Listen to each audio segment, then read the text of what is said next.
Hey guys, welcome back. This is a story about what if Deku ate the Ito Ito no Mi. Before we start, thank you for all of the support, it really means a lot to me. Don't forget to subscribe and leave a like. And check the description for the creator of this great fanfic. So let's start the movie. Chapter 1. Izuku, Deku, Midoriya didn't exactly have the time of his life for the past 3 months. You see, in the past 3 months a not so pleasant sequence of events came to pass. Izuku's best friend Katsuki Bakugo gained his explosion quirk. As the name implies, he could generate explosions from his hands. He was immediately praised by everyone for having a powerful quirk. Soon after, Izuku was diagnosed as quirkless. Then Katsuki became a different person who started with the letter B. He became a bully. He used his quirk, you know, the one that generates explosions that can hurt people, and turned it on his former best friend for the sole fact that he couldn't fight back. He also called him a useless piece of shit among other things. This type of behavior continued on for 3 months, which leads us to today. Today Izuku was minding his own business going through the lunch line and actually made it through without any fuss. You know, maybe today is when things start looking up, our green-haired protagonist thought to himself. Little did he know that fate is a fickle little bitch who would not be smiling upon him today. Immediately after he sat down, he was surrounded by Katsuki and his posse. The explosive boy himself set a fruit that looked similar to a gourd with swirly patterns covering it on his tray. He then spoke his intentions with a tone of mock kindness.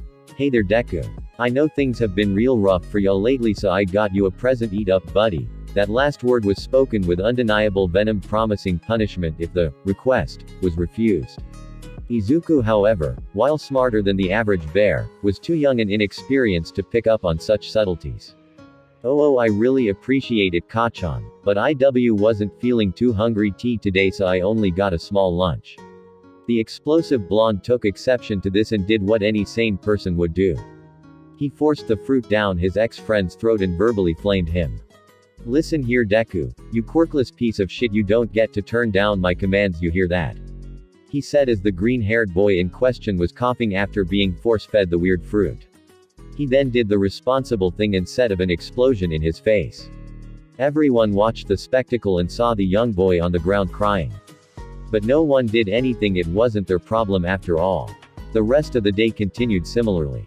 Katsuki continued to bully Izuku and everyone else pretended not to notice. On his way home, after another verbal beating, Izuku saw All Might, his lord, savior, and heroic inspiration, taking down a villain with a minor flame quirk that only covered his hands up to his forearms. What luck too is he was the only one to see this. Before All Might could leave, Izuku called out to him. All Might, oh my gosh, that was so cool, can I please get your autograph, sir? Izuku asked in a hero worship-fueled frenzy. Why, of course my boy, what is your name? The hero asked while signing his fanboy's notebook. Izuku, Midoriya. All Might, is it okay if I ask a question? All Might chuckled before responding. But of course young Midoriya, although I must ask that you make it quick as I do need to bring this villain to justice. Izuku, without stuttering and a fire in his eye, asked, can I be a hero even though I'm quirkless? With slight hesitation, All Might responded, with all the dangers that heroes face day to day and after all the villains I have encountered, I have to say no, it is far too dangerous for a quirkless person to be a hero. Although that shouldn't stop you from striving to help people, perhaps you could join the police force. It certainly isn't as glamorous as being a hero, but it is a noble profession nonetheless. Goodbye my boy, and with that he took off. Now if Izuku had heard this later in life, he might have been able to bear with it, but as a 4-year-old bully victim he couldn't bear it and started crying as he made his trek home. However, it seemed that fate didn't had enough fun yet as he got home to see his apartment on fire. You see, the flame villain All Might had beaten and left a spark that grew into a raging inferno. The boy immediately ran towards his door to see if his mother had made it to safety. But what he saw through the window, however, pushed him over the edge. His mother was on the ground unconscious as the building blazed. He didn't know how, but he knew he needed to get inside and save his mom. So color him surprised when thin, nigh invisible wires sprouted from his fingertips and cut the door to pieces. Not looking the gift horse in the mouth, he sent the threads towards his mother, while unconsciously changing their properties so they wouldn't hurt her, and pulled her out of the blaze right as the roof collapsed, narrowly saving her. He did his damnedest to bring her away so the recently arrived firefighters and paramedics could help her. Immediately they got to work trying to save the boy's mother. Mitsuki Bakugo found the boy and comforted him while they waited. Her husband was still at work and her son was still out with his posse. It was only after the firefighters stopped the blaze did one of the paramedics approach the pair. "Excuse me, young man, are you related to the woman you brought to us?" Mitsuki was the one who answered for the boy. "Yay, this is her kid Izuku and I'm her best friend Mitsuki. Is she okay? How is she?" the blonde woman said as she was flooded with worry. "I'm sorry, we tried our best to bring her back, but the smoke inhalation killed her. You have my condolences." And with the bomb dropped, the paramedic left the pair to grieve as they broke down. After crying for an unknown amount of time, Mitsuki brought Izuku back home with her and drew a bath for him while putting on a brave face for the young boy who was clearly distraught. "Here's a bath, Izuku, I know you're sad, but Inko would want you to be strong, ya know. Like a hero would be. I know it hurts, but so long as you always keep her in your heart she'll never truly be gone." Izuku sniffled for a bit before giving Mitsuki the best smile he could muster. "Thanks, Aunt Mitsuki, I'll do my best." He gave the blonde woman another big hug before she left him to his bath. However, he started to feel weak as he got into the bath. It wasn't until Mitsuki came to check on him that she realized the gravity of the situation. There he was under the water unmoving. She immediately pulled him out as he took in several deep breaths, thankfully not coughing as no water had made it into his lungs. Gone was the sympathetic friend and out came the worried mother in the lady. "Izuku, would you mind telling me exactly what the actual fuck that little stunt was?" she questioned, not pulling any punches. However, Izuku's response perplexed her. "I don't know," he said simply. Mitsuki took exception to this, however. "The fuck do you mean you don't know?" "I mean, I don't know. Once I settled in, I kept feeling weaker and weaker until I couldn't move. It took everything I had to hold my breath." The green-haired boy responded. "I don't know how, but I think it might be a drawback for my quirk." This perplexed Mitsuki as last she heard the boy was quirkless. "I thought the doctors diagnosed you as quirkless." "They did, but when I saw Mom through the window I just thought that I had to save her, and then these wires." He then demonstrated his newfound powers to his bully's mother, which earned a look of surprise from the lady. "Came out of my fingers and cut the door down.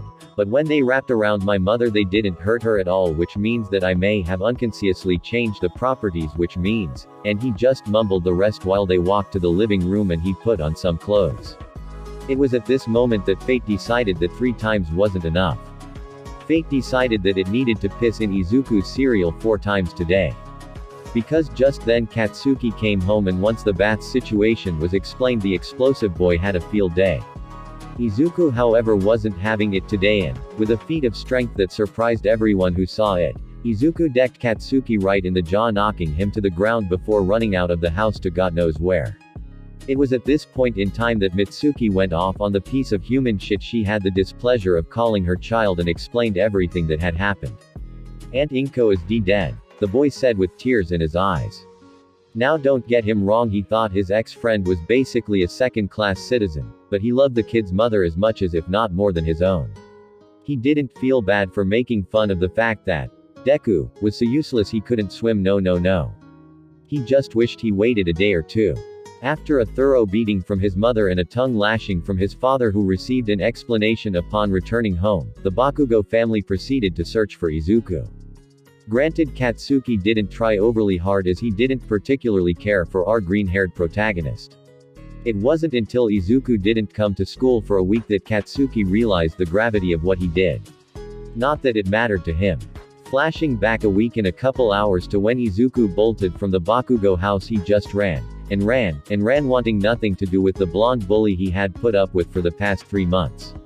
Until he ran into an older boy with red hair and he fell back. I'm really sorry, IW wasn't looking where I was going," the green-haired boy apologized while sniffling and crying. The boy he ran into didn't respond, but the smaller boy, with half white and half red hair and a bandage over his left eye, who looked about his age, did. "Why are you crying?" he asked. It was an honest mistake. Despite not telling anyone for 3 months, he was well over the edge at this point. My mom just died, and my bully made fun of me anyway. And All Might told me I couldn't be a hero, and from the he dropped the bombshell that was the entire day upon the 2 brothers. Both siblings, appalled at the life he led up to this day, comforted the boy. After he calmed down, Izuku introduced himself. "I'm sorry for not introducing myself sooner, I'm Izuku Midoriya." The older boy answered first. "There's no need to apologize, kid, you've had a rough day and that's lightly. The name's Tuya Todoroki and this is my little brother Shoto. Pleased to meet you, Midoriya," the half and half-haired boy said, to which Izuku responded, "Likewise. I can understand that you don't wanna go back to your bully's house, so why don't you come with us? It's dangerous for someone your age to be out and about by yourself." "Oh no, I couldn't possibly impose on your family like that." However, the younger Todoroki took exception to that. "Who cares about our family?" Shoto said with venom that rivaled Izuku's feelings for Katsuki. Izuku looked confused before Tuya intervened and explained their relationship towards Endeavor and the treatment they received. In doing so, pulled off the fake layer of skin that covered all of his purple burn scars. Izuku was furious at this. Furious at the thought of a parent treating their children that way, but even more furious at the fact that Katsuki was on the path to becoming another Endeavor. He was so furious in fact that his wires sprouted from his fingertips and cut a nearby streetlight, stop sign, and fire hydrant to pieces. After recovering from the destruction-induced shock, Tuya gave Izuku an offer. "We know why you ran away and you know why we ran away. So why don't you stick with us?" Izuku answered without hesitation. "Of course, we're three peas in a pod after all," he said while adopting a warm, but also intimidating smile that would soon be commonplace on the boy's facial features. Soon after that, the boys found an abandoned warehouse to stay in. After much discussion, all three agreed that it would do as a place to stay since both Todorokis had quirks that could keep them warm, Shoto could cool them down if needed, and Izuku's could likely make any repairs that may be needed. Now their only problem was food and water. "Or so you would think." "What you mean, or so we would think, Midoriya?" asked Tuya as he was very confused. "Well, you see, as we were walking I saw a guy getting beat on, so I used my quirk to stop the attacker so the other guy could get away." Riveting, but how does this solve our money problem? And Izuku gave his newly signature smile. "I may or may not have swiped the attacker's wallet with my quirk. And there it was, a wallet with enough money to last them for a month, floating in mid-air with the only sign of the wires being the occasional light that reflected off of them. And with that, Izuku committed his first crime." Shoto was a little upset before Izuku explained himself. "We don't have jobs. All we have is each other. Even though I only met you guys today, you've been nicer to me than someone I've known my entire life. Besides, with your asshole of a father being the number 2 hero and my piece of shit bully being praised for having great hero potential, what better way to get back at them than by being villains?"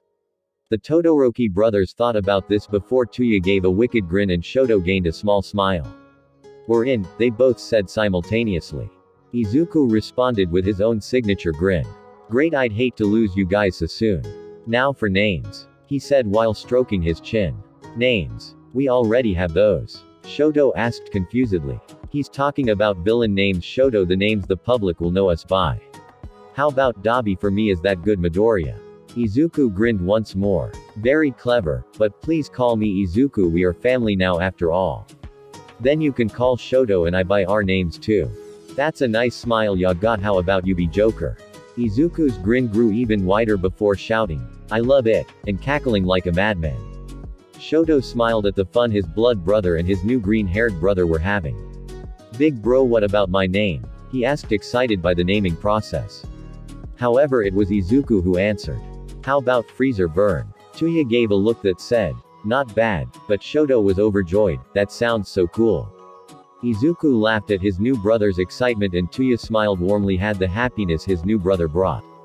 "Well boss, what next?" the scarred boy asked. Izuku was surprised at this. "Shouldn't you be the boss since you're the oldest? But you came up with this idea, so it's only fitting that you become the boss." "Yay, besides you're really cool, Izuku, you'll make a great boss," Shoto said in agreement. "Well, first off, Tuya, you can take off the fake skin. You shouldn't hide from it, since while I'm sure it was painful, it's a reminder of why we're doing what we're doing. Since your father meant for the scars to be a punishment, shouldn't you wear them with pride since you aren't letting him keep you down?" Tuya smiled and immediately let all his scars out for all to see while Shoto took the bandage off of his own long-healed scar with a smile of his own. Izuku beamed, not at all deterred by the scars his new brothers had. "Our next order of business is training." Shoto flinched at the T word, but Izuku already expected such an outcome. Don't worry Shoto, I don't mean the same training that your father put you through. He's right, little brother, dad may have been over the top, but if we're gonna be villains then we need to be able to fight and use our quirks to the best of our abilities. Izuku was happy with Tuya's explanation and Shoto agreed shortly after. And thus their training began. This isn't a story of heroes. This also isn't a story of villains. This, dear readers, is a story of family. Chapter 2. Time skip. 10 years later, a lot has occurred over the past 10 years. Shoto and Tuya, who preferred to be called Dabi over his real name, both renounced the Todoroki name and chose their boss's family name. The newly renamed Midoriya family started their life of villainy small with crimes like mugging people on the street and carving out their own territory. 2 years into their life of crime with Shoto and Izuku at age 6 and Dabi at age 11, they saw a girl the same age as the two younger members of the family being assaulted by an adult. Izuku, despite being a villain, was still a gentleman, a trait he passed on to the two ex-Todorokis, and promptly used his strings to cover the man with severe lacerations that would most likely result in his death. As the three brothers approached the young girl, she grew more and more afraid that they had malicious intentions. It wasn't until Izuku kneeled before her and checked her for injuries and asked if she was alright that she calmed down enough to speak to them. Who are you guys?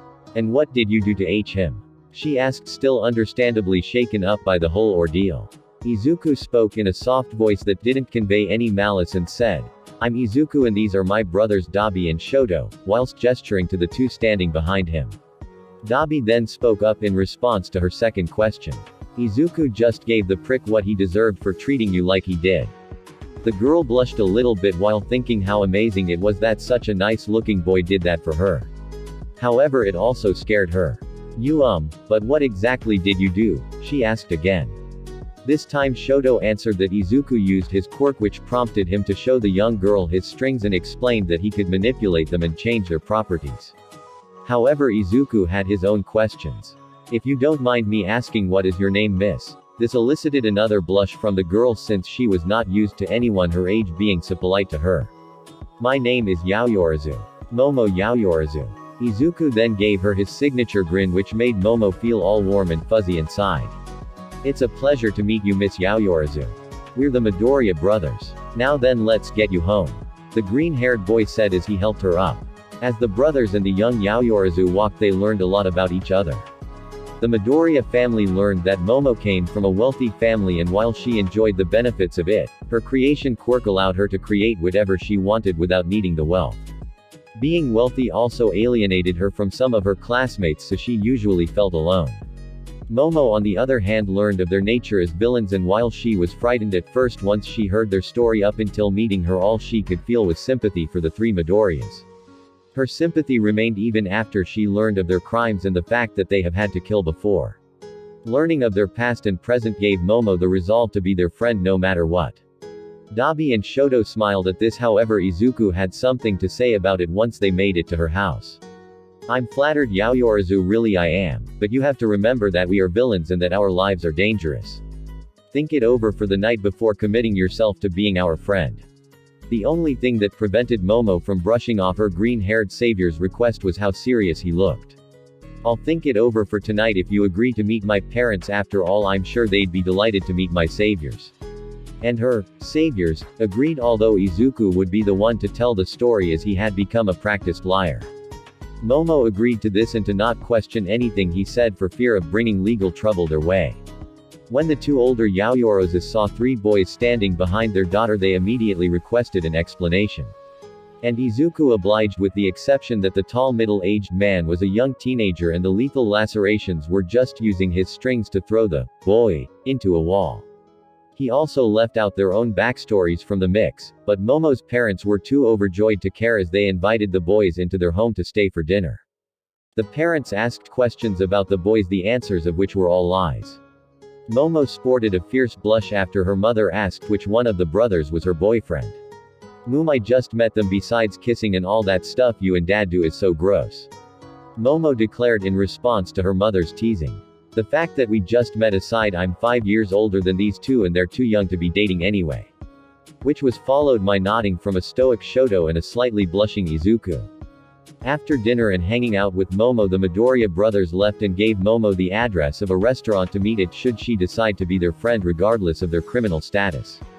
The next day came by and Momo did in fact choose to befriend the boys and even helped with their criminal endeavors over the years. A month after first meeting Momo, Shoto while walking around by himself saw some kids kicking a shirt and pants. He soon realized that it was a girl who had an invisibility quirk and immediately sprung into action. However, as he used his ice on one boy, he saw another turn into a marble in the hands of someone who looked to be about Dabi's age. This man was Atsuhiro Seiko and the young girl's name was Toru Hagakure. After talking with the two kids, Toru and Atsuhiro learned of his reputation as well as his brothers. What shocked him, however, was how willing they were to join up with the Midoriya brothers. By the time Shoto, Izuku, Momo, and Toru were 10 and Dabi and Atsuhiro were 15 and 16 respectively, they had all killed someone. The Midoriyas had been killers even before meeting their new friends. Toru, now named Phantom, got her first kill during a robbery due to a jewelry store guard being able to see her with his quirk. Atsuhiro, now named Mr. Compress, killed the leader of a gang trying to intimidate the Midoriyas. Momo, now named the creator, had her first kill, which was the most shocking of them all as hers was the bloodiest since she mutilated someone with a gun hand quirk aiming for Izuku. After Izuku calmed her down and reassured her that everything was okay, she revealed that she would do it again in a second. It was at that point that Momo joined Toru and Compress as full-fledged members of the Midoriya family. 2 years later, Dabi found one Himiko Toga after her first murder and recruited her as an associate of the Midoriya family. He used her to help him be a scare tactic to get the more brazen gangs under the iron boot that was Izuku, Joker, Midoriya. 1 year after that, Himiko became a family member just like Toru, Momo, and Compress before her. It was during her introduction to the other family members that she tried to flirt with Izuku as an attempt to get a rise out of Dabi. Dabi was mildly annoyed since he had grown attracted to the little psychopath and knew what she was doing. Momo on the other hand was furious and claimed Izuku as her own by kissing him in front of everyone. She and Izuku both blushed furiously before glaring at Compress, handing Dabi some money. Under Izuku's orders, Compress explained that he and Dabi made a bet on who would make the first move and that he just lost. Himiko then kissed Dabi much longer than Momo kissed Izuku. When asked for an explanation by Momo, who was still upset at Toga for flirting with her now boyfriend, Dabi was the one who responded. "She wanted to get a rise out of me," he said simply, to which Himiko said, "Guilty as charged." Fast forward to the present day and the Midoriya family had become a powerhouse in the criminal underworld. The core members, now called executives, had developed their skills quite well over the years.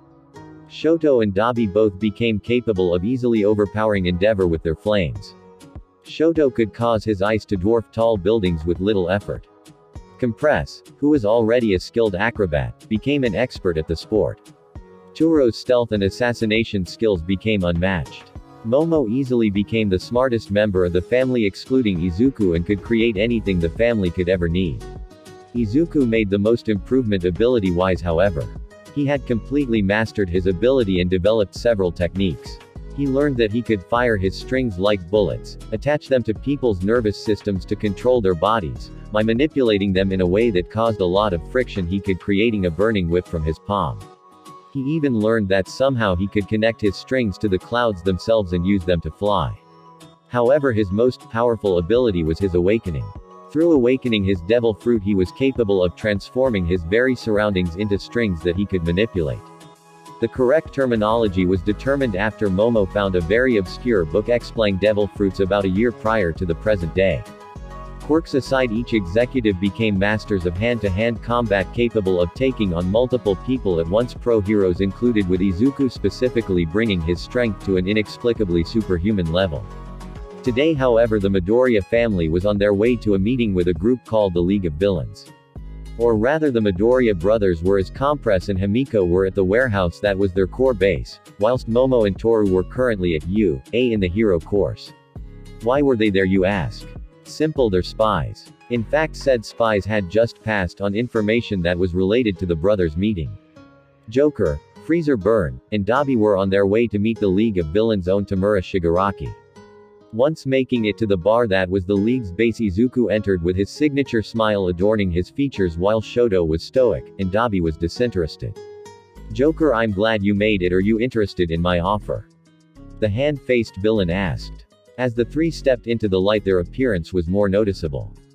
Dabi had dyed his hair black and wore a black long coat with his sleeves rolled up past his elbows, simple black pants that he had cuffed at the ankles, and black shoes. Shoto wore a custom-made jacket courtesy of Momo that was half white and half red corresponding to his hair, a black tank top underneath with black pants and white shoes. Izuku wore black pants with green stripes, black shoes, a dark green dress shirt with the top button undone and a black feathery coat that he wore like a cape. "Whether or not I'm interested would depend on your plan, Shigaraki," said the green-haired kingpin with his smile never wavering. Shigaraki, while reluctant to tell the crime lord of his plan, did so anyway out of respect for his reputation and due to orders from his sensei. "Well, thanks to inside information we know that Class 1A is going to be at the USJ in a few short days and that All Might will be there. Get on with it, face palm," said an impatient Dabi. Shigaraki scowled under his hand before continuing. "We've amassed a large amount of villains and have our very own Numu." A large black-skinned being with an exposed brain and a beak-like mouth came out from the shadows at its mention. With multiple quirks in the form of shock absorption, super regeneration, super strength, and super speed. It was designed to kill All Might. Izuku's expression did not change, however. "Interesting indeed. Sure, I'll go along with your little plan. After all, there isn't really a downside for me." Shigaraki beamed at this information. "Excellent," he said. "How many people will you be sending in with us?" Izuku pretended to think before actually responding. Just freezer burn and I will suffice." This shocked Shigaraki as he expected more than just 2 people. However, he followed his sensei's advice and went with what they said. "Very well, be here in 2 days and then we'll infiltrate the USJ." Izuku nodded before he and his executives took their leave. "Are you sure you and Shoto are both necessary?" Dabi asked as he was curious as to why the boss and an executive were going. "Relax, Dabi, we aren't going out of necessity. We're going because unlike you we won't be able to see our girlfriends regularly," Izuku said with a fake glare. "Indeed, with Toru and Momo both infiltrating you, you'll be the only one who can keep up a relationship that isn't long distance." Shoto agreed, emulating his boss's fake glare. In an attempt to take the false heat off of him, Dabi brought up another point. "Do we know who the League's informant is?" "As a matter of fact, we do. Toru discovered that the person who gave the League their information is one Denki Kaminari." Shoto reported as it was his girlfriend who obtained the information. "And the best part is that due to Turo's invisibility, the Lil Lightning Bolt doesn't know who our informant is," Izuku said with glee. "Besides that little shit Bakugo is in 1A, so I plan to pay him a visit too," he said with a malicious smirk shared by Dabi and Shoto. Chapter 3. Momo was the first person to walk into class, followed by a boy with dark hair and glasses. She decided to come to class early as she assumed it would be expected of someone who got into UA through recommendations.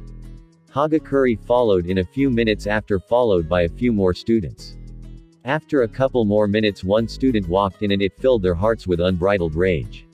This student was Katsuki Bakugo. Toru was pissed at the piece of shit that dared to bully her beloved boss who made her feel important, like family. Momo, however, was beyond enraged. It took all of her willpower and some of Turo's to keep her from brutally murdering the boy who bullied her boss, savior, and boyfriend right where he stood. The explosive boy was saved by the timely arrival of Shota Aizawa, better known as the pro-hero Eraserhead. After he criticized them for taking too long to get focused, he handed each student a gym uniform so they could get changed. In the girls' locker room, Toru and Momo decided to take a little longer than the rest of the girls to get ready so they could discuss the cockroach that was in their class. The fact that he even made it here is ridiculous. If it weren't for the droopy-eyed caterpillar, I would have ripped him to pieces right then and there, Momo said with unrivaled venom in her voice. I know, Momo, his existence pisses me off too, but think about it, would you rather one of us deal with him or would you rather have Joker be the one to do him in? Toru said in an attempt to placate her crime-given sister. And it worked. Maybe a little too well, because Momo started laughing like a madwoman the moment she thought of what her beloved would do to his former bully. Now don't get her wrong, she isn't a yandere by any extent. She's just appreciative of Izuku like Toru is, but for different reasons. Toru is appreciative because Izuku showed her what a real family could be like. The love and care he shared for all of his executives was so foreign to her when she first became a member of the family, and as a result she considers the Midoriya family to be her real family while her blood relatives are just a convenient mask. Momo on the other hand appreciates Izuku not just due to the love that they share, but due to the fact that he didn't treat her differently because she was wealthy. Hell, he even turned down her offers of financial support by always saying, "The family will gain money through its own methods, otherwise it's meaningless." And while some may feel insulted, Momo felt proud to be part of the Midoriya family because it meant she was kept around not because of her status, but because they actually wanted her there. So when they discovered who Katsuki was, it took Shoto, Dabi, and Compress to hold them back from hunting him down. It was only when Izuku returned from a meeting with a rival gang that they were able to calm down. The reason for this was simple: he planned to break him down piece by piece. When he spoke his plans out loud, all the executives were put at ease. The reason for this is simple. All of the executives, Izuku included, had shit lives before the family existed. Izuku was bullied, Dabi and Shoto were abused, Momo was neglected, Toru was treated like a slave, and Compress was put under unattainable expectations that usually resulted in a physical or verbal beating. However, the existence of the family changed all of that because Izuku showed them what family should be, and each and every executive shared this experience with every person who worked under them. The Midoriya family was more than a criminal organization. It was an honest-to-God family, as the name implies, and that is what inspires the loyalty each member has for their boss. After deciding they had taken enough time, they went outside and Aizawa explained the quirk-enhanced fitness tests they would be doing. He had Katsuki demonstrate the ball throw, and with that the tests began. After completing all the exams, the students ranked as follows. 1. Momo Yaoyorizu, holding back 2. Itsuka Kendo 3. Katsuki Bakugo 4. Tenya Iida 5. Fumikage Tokiyami 6. Mezzo Shoji 7. Mashirao Ojiro 8. Eijiro Kirishima 9. Setsuna Tokage 10. Toru Hagakure, holding back 11. Mina Ishido 12. Ochako Uraraka 13. Koji Koda 14. Rikido Sato 15. Tsuyu Asui 16. Yuga Aoyama 17. Hanta Siro 18. Denki Kaminari 19. Kyoka Jiro 20. Minoru Mineta started crying as he saw his rank before Aizawa admitted to it being a logical ruse in order to get people to try their hardest. Mineta's tears of sorrow became tears of relief while everyone was shell-shocked. Well, almost everyone, since Momo and Toru shared the same thought. Really, they thought he was serious. After this, classes proceeded as normal until lunch, where Momo ate with Itsuka, Kyoka, and Setsuna while Toru sat with Mina, Mashirao, Denki, and Tsuyu. They each interacted with their fake personalities. Momo being an intelligent, but slightly naive rich girl whose innocence must be protected at all costs, and Toru being a bubbly air-headed gossip hound. The day passed by uneventfully until the next day, where it was time to choose class representatives. Surprisingly, or not depending on how you look at it, Momo was chosen as the class rep and Itsuka was the vice rep. At lunch, the press somehow managed to break in, which caused a panic that Itsuka and Momo both proceeded to calm down. While this occurred, however, one Denki Kaminari found and reported the USJ staff's schedule to the League of Villains, not knowing that Toru was right there with him.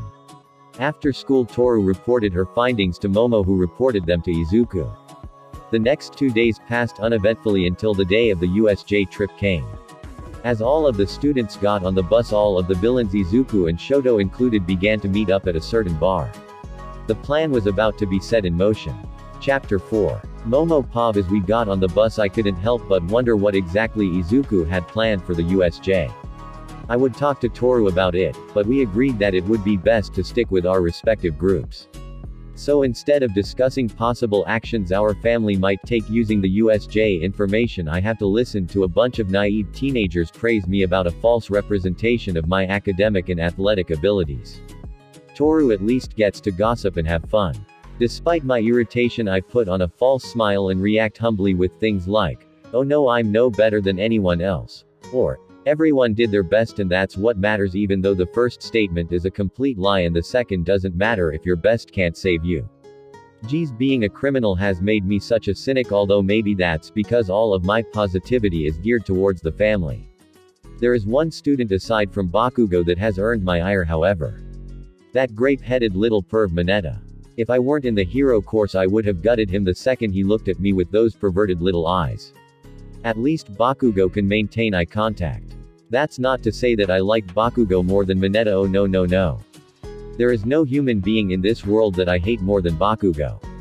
Arrogant prick. Izuku is better than him in every capacity and doesn't lord any of it over any of us.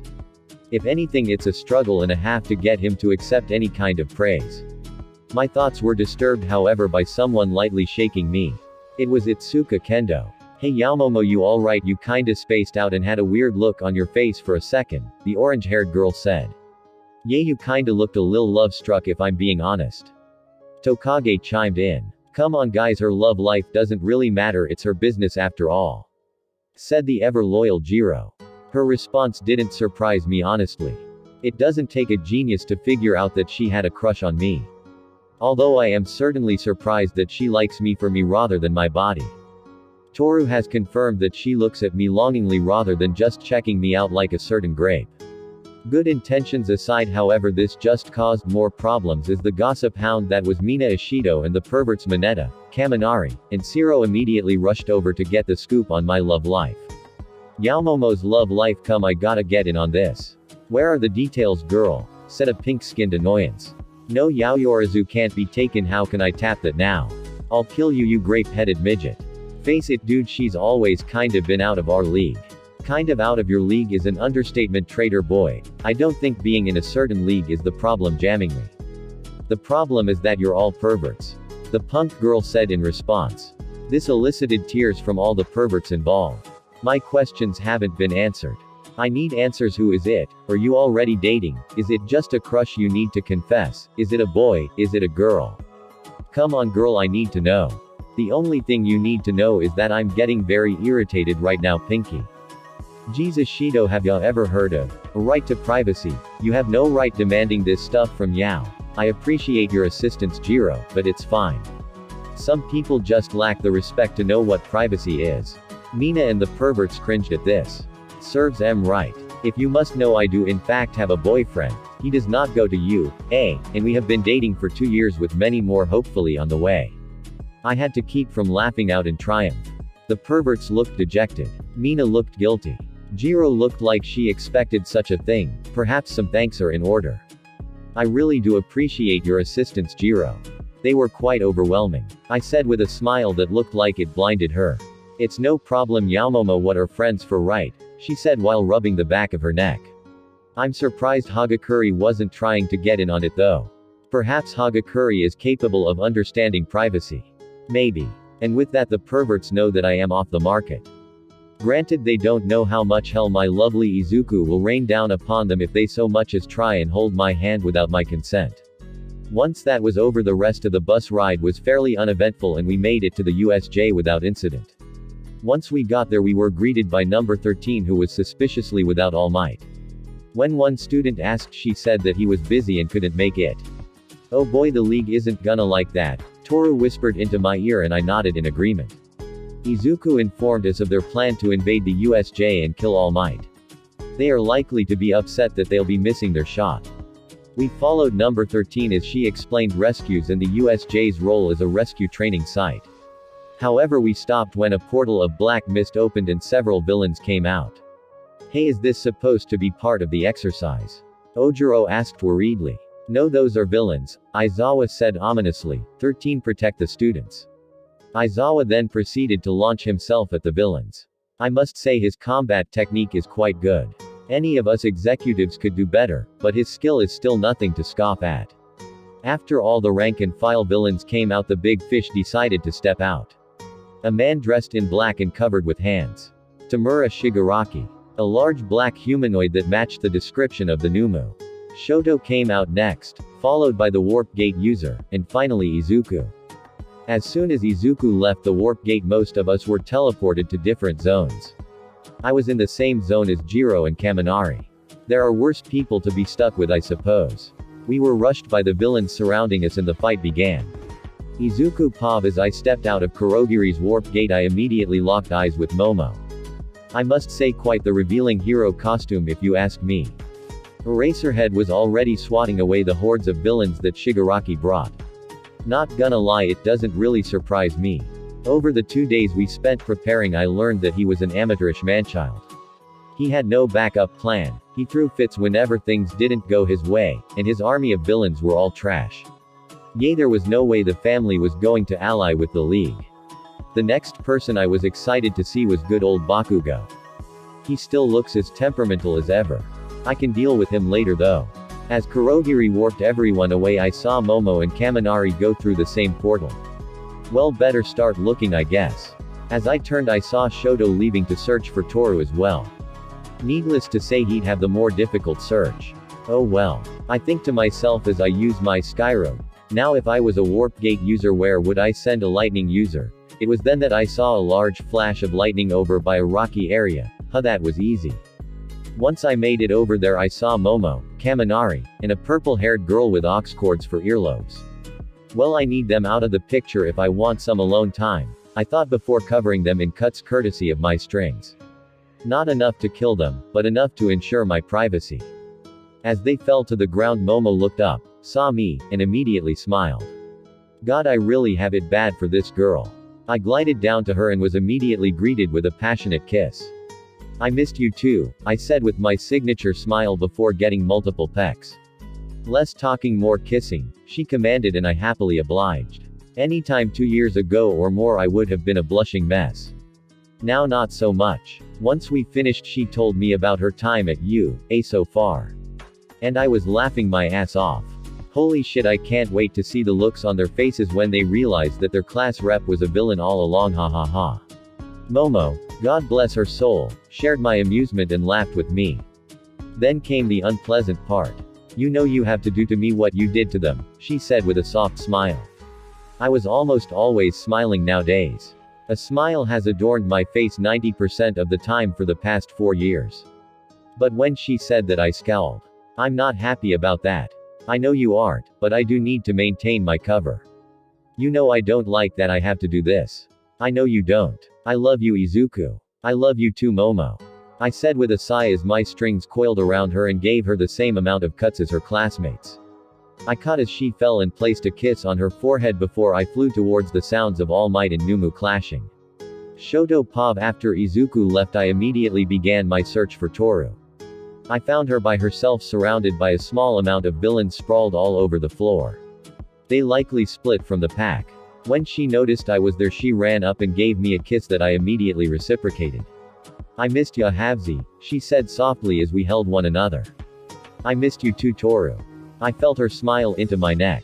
She told me everything that happened at UA. The quirk apprehension test, which she was upset she couldn't go all out on. The press breaking in when she uncovered the League's insider. How she and Momo were able to get along great with the other students. You know you're gonna be found out at some point, right? Well, yay, but that doesn't mean I can't have some fun with it. A fair point. Just don't get too used to the student lifestyle. I know. You worry too much, Havzi. I don't see a problem with that. Besides, I always worry about you.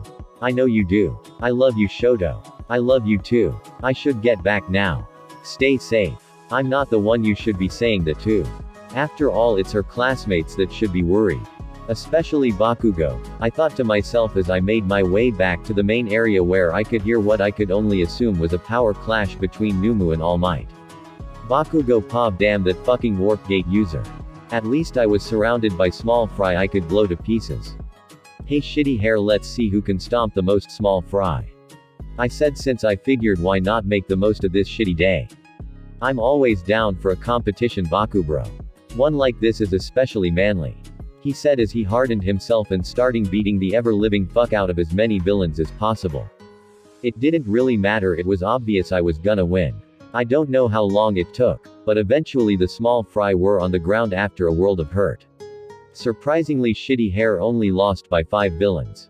I honestly expected him to do worse. As we made our way back to our class of extras, I had a lot to think about.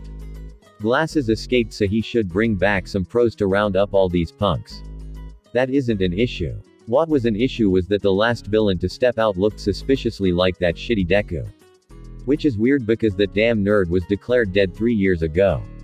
After he ran away 10 years ago, it was like he fell off the map. No evidence, no DNA, nothing. Yet today a villain that looked remarkably similar to Deku appeared. No way. Even if that fucking nerd was alive, his hero worship wouldn't let him be a villain. On our way back we met up with Man Hands and the lizard bitch. We got back just in time to watch Mr. Aizawa get his ass handed to him by that big black fucker. I used one of my gauntlets to blast the fucker off of him while lizard bitch and frog bitch hauled him off to safety. At the same time Shitty Hair and Man Hands pinned the warp gate user, meaning it was just me and that piece of shit covered in hands. Until the big black fucker got back up and shrugged off my attack like nothing. I took exception to this. How in the actual fuck are you still alive? That isn't a very heroic thing to say, Baku bro. Shut the fuck up, Shitty Hair. If this thing died I think people would make an exception. If a pro killed it then yay, but not so much for a student. Shut the fuck up, Man Hands. Fuck, these people are pissing me off. Then the hand fucker went off on a monologue about how that black thing was designed to kill All Might. I'm not even gonna lie. That shit scared me. Just as it was about to charge me, the big man himself came in and intercepted it. With the big guys out of the way I rushed the hand bastard. I got you now, you piece of shit. Or so I thought, because right as I was about to blow him into the next life I stopped moving. And it wasn't consciously. No matter how hard I tried I could not move. Then I heard a laugh that shook me to my core. Whoops, did I do that? I heard someone say mockingly. I was allowed to turn my head and what I saw made my blood run cold. Deku. There he was sitting with a smile that made my, already chilled, blood freeze. Heya Bakugo. I flinched more than I would like to admit when he didn't call me that stupid childhood nickname of his. How's it hanging? Ya seem a lil tied up at the moment, but that's no reason why we can't catch up. Baku bro, you know this guy? Oh yeah, we know each other real good. Used to be best friends. Then the prick got his quirk. Bakugo, what is he talking about? I could tell Man Hands was getting worried as to where this was going. Pride be damned, I wasn't gonna let Deku be the one to say what I did. I bullied him. Both of their eyes widened with shock. They were even more shocked by what he said next. From the day he got his quirk to the day my mom died. He said as I felt whatever was holding me grip even tighter. How are you even holding me, Deku? You're quirkless. If I can get him to lose focus for just one fucking second I can. Or so you'd think. This lil ability of mine awakened when I tried to save my mom. Drawback is I can't swim, but hey, it's a small price to pay. Why are you helping these fuckers, Deku? Weren't you the one going on and on about helping people like a hero? You're right, I did always drone on and on about heroes. Until I realized that pieces of human shit like you were capable of being heroes despite your attitude. He said with that sickening smile never leaving his goddamn face. So I decided to be a villain. You piece of shit. Do you think Aunt Inko would want this? Do you? I love my mother, Bakugo, really I do. But what she wants doesn't factor into it anymore. Actually, what you want doesn't matter either. So let's see if you can be a hero with that quirk of yours cut in half, shall we? And like that my right arm fell to the ground, severed at the elbow. The last thing I saw was Man Hands and Shitty Hair rush towards me before they were cut off by a wave of fire. At that point everything went black. General Pav Izuku let go of Bakugo after he severed his arm. Shoto kept Kirishima and Kendo from reaching him. However, Shigaraki's supposed anti-All Might weapon was just blasted into the stratosphere. Needless to say, the manchild was pissed. Just as he and All Might were about to rush each other, they found themselves unable to move. What the fuck is this? The manchild cried out. I can't move. All Might commented. Congratulations, you have basic observation skills. Izuku said with his smile never wavering. I told you that you should have had a backup plan, Shigaraki. I chuckled at the glare he gave me. Well, this colossal fuck up at least served one purpose. And what purpose was that, villain? Crippling a student. All Might said, clearly enraged. Nah, that was more of a personal goal. This poorly thought out assault showed me that joining the League of Villains would be detrimental to my organization. Kurogiri, if you would be so kind as to get us out of here before I make your boss's head look like Bakugo's arm. Kurogiri didn't need any further prompting as he was well aware of the Joker's reputation. In that instant the villains were gone. All Might patched up Bakugo the best he could and the heroes returned to to lick their wounds. All students injured in the conflict had their injuries tended to and were in the infirmary. Izuku and Shoto left without a word upon returning to the bar. Shigaraki threw a fit the second they were out the door. Toru gave Momo a get-well letter from Izuku when she woke up. And the everyday life of heroes, villains, and spies continued. Chapter 5. Izuku really was living up to the name Joker at the moment. Why, you ask? Because he was laughing his ass off right now. There are two reasons for this. The first reason is his chair. Well, it isn't really a chair, it's more of a pile of bodies. You see, with the help of a hacker under his command named Calculator, Izuku was able to find every student that actively bullied him as well as the teachers who let it happen. Using Calculator's impressive skills, he was able to completely ruin the teachers' lives.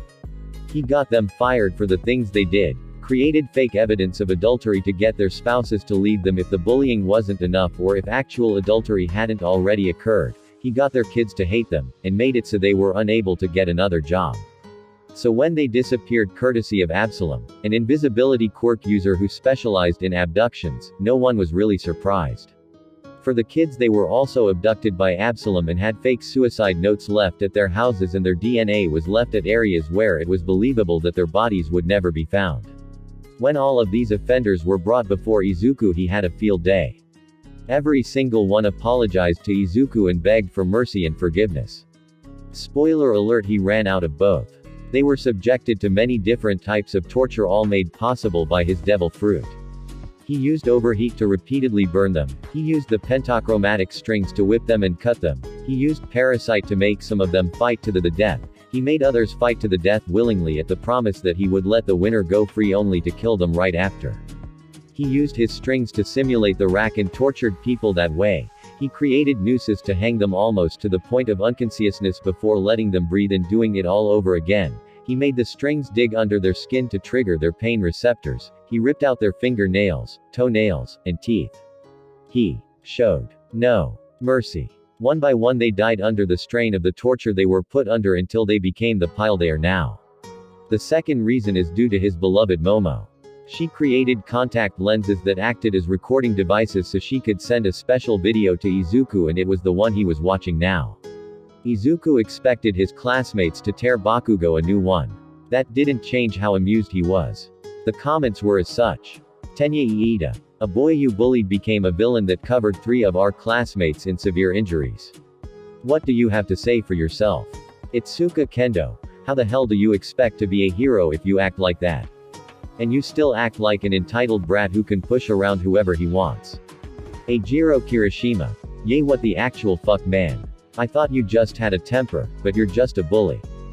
Kyoka Jiro, if you had actually been a decent fucking human being, then maybe Kaminari, Yaomomo, and I wouldn't have been cut to hell and you would still have 2 arms.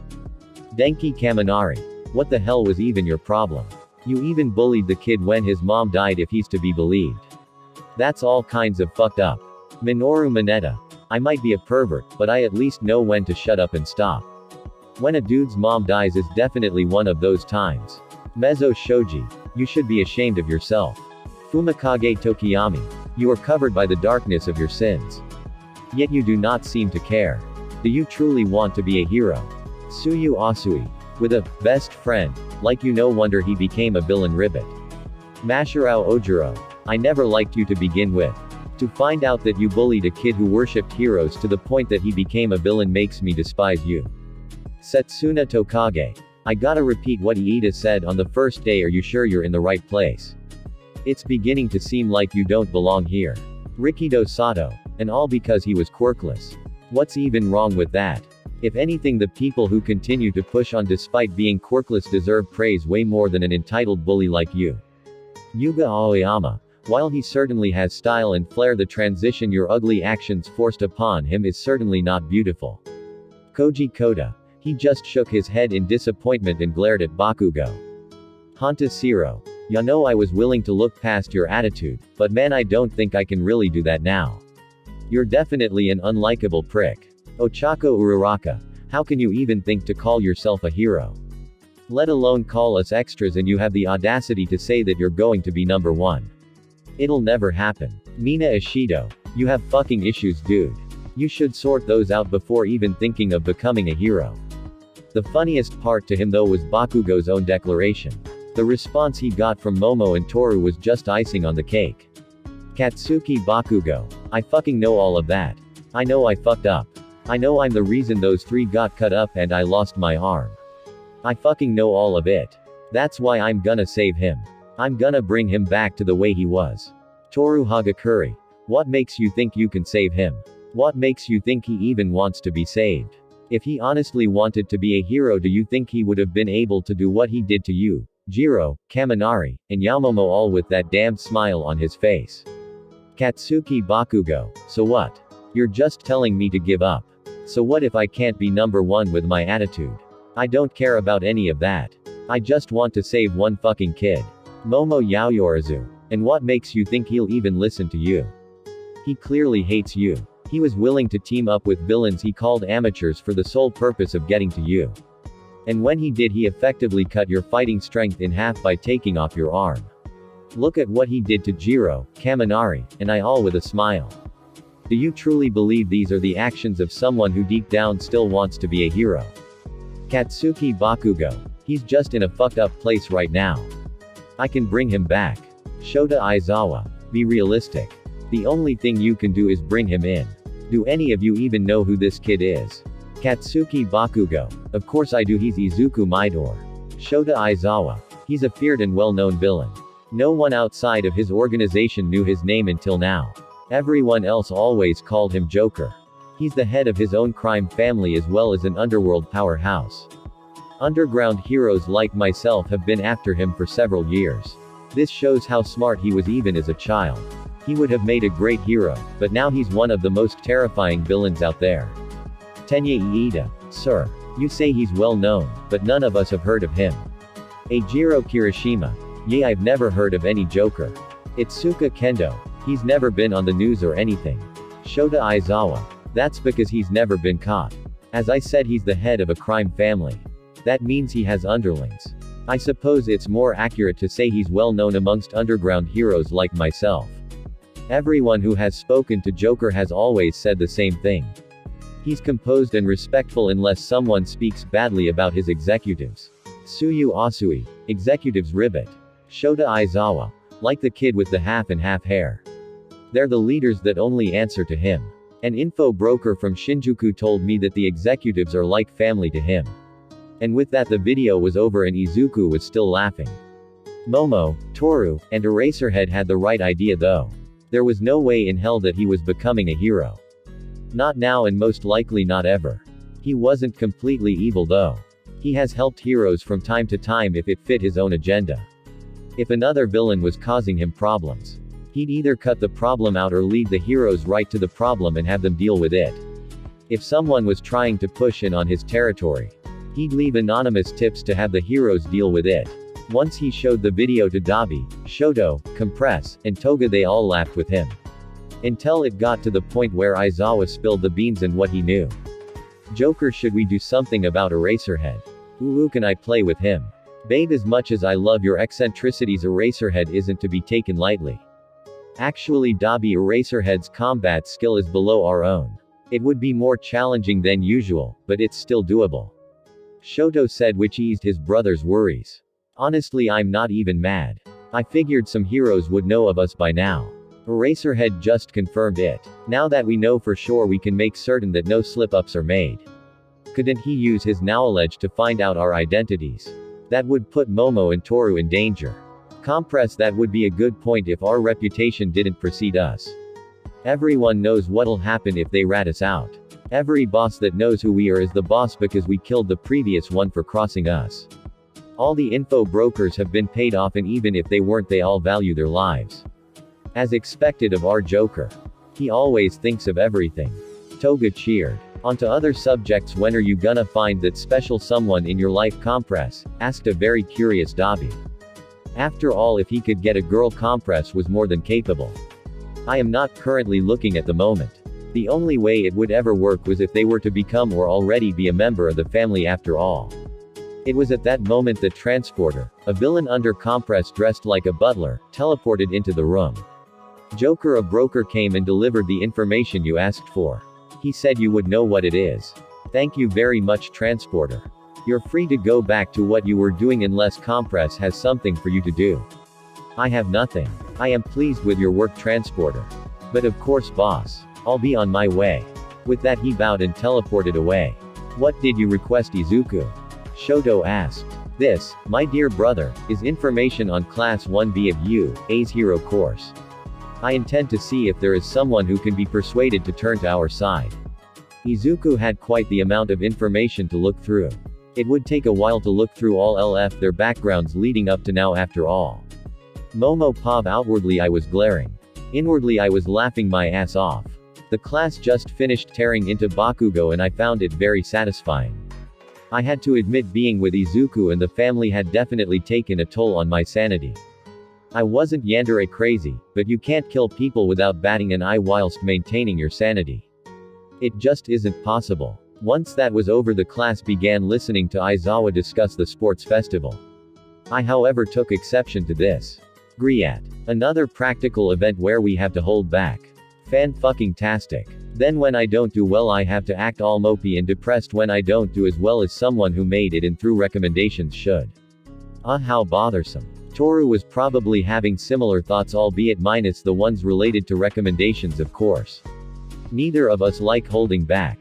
We were given some time off in order to train. Toru and I would likely visit our boyfriends rather than train if I'm being completely honest. We have our own training regimens we follow to keep us above several pro heroes that we do on our own time. Hey Yaomomo, I was wondering if maybe you wanted to train for the festival together. Jiro asked with a light blush. For fuck's sake, woman. I can't say no, I have an act to keep up after all. Oh, I'm honored you'd ask me for help. Of course we can, Jiro. I said, earning a bright smile from the punk girl. Well, there goes half of my time with Izuku. Chapter 6. Bakugo Pov. To say that I was pissed was an understatement. I was insanely pissed. The worst part was I couldn't do shit about it either. Ever since the clusterfuck that was the USJ incident, all anyone's been able to talk about is Joker this and Joker that. Now apparently someone let it slip that I bullied him and made him who he is, and now everyone is talking shit. I questioned who in class fucking did it. Obviously everyone denied it. Fuck, I wouldn't be surprised if that damn nerd spread the rumor himself, since he apparently became a fucking crimelord during the 10 years that he was gone. That shit is seriously fucked up. Not the extras talking shit, I deserve that. But the fact that nerdy, hero-loving, Deku is a fucking crimelord. Fuck, that pisses me off more than the shit talking. At least I got a new arm out of everything. It uses tech to replicate my quirk and can even fire the sweat-holding grenades that I kept. It can also keep up with my howitzer impact in terms of raw power. Momo Pov. It doesn't really need to be said that I was incredibly pleased with myself. Using our extensive network of hackers, it wasn't too hard to let slip that Bakugo made Izuku who he is today. I then got to watch Bakugo get a taste of his own medicine. Everyone from every class was talking shit on him, and why wouldn't they? He created a villain that stopped All Might and the leader of the League of Villains in their tracks with just a flick of his wrist. No student, not even Iida, had tried to stop it from happening either. The teachers tried, which is more than can be said for Izuku's teachers, but it didn't really help too much. When asked by students from the other courses if the rumors were true, we would always say yes.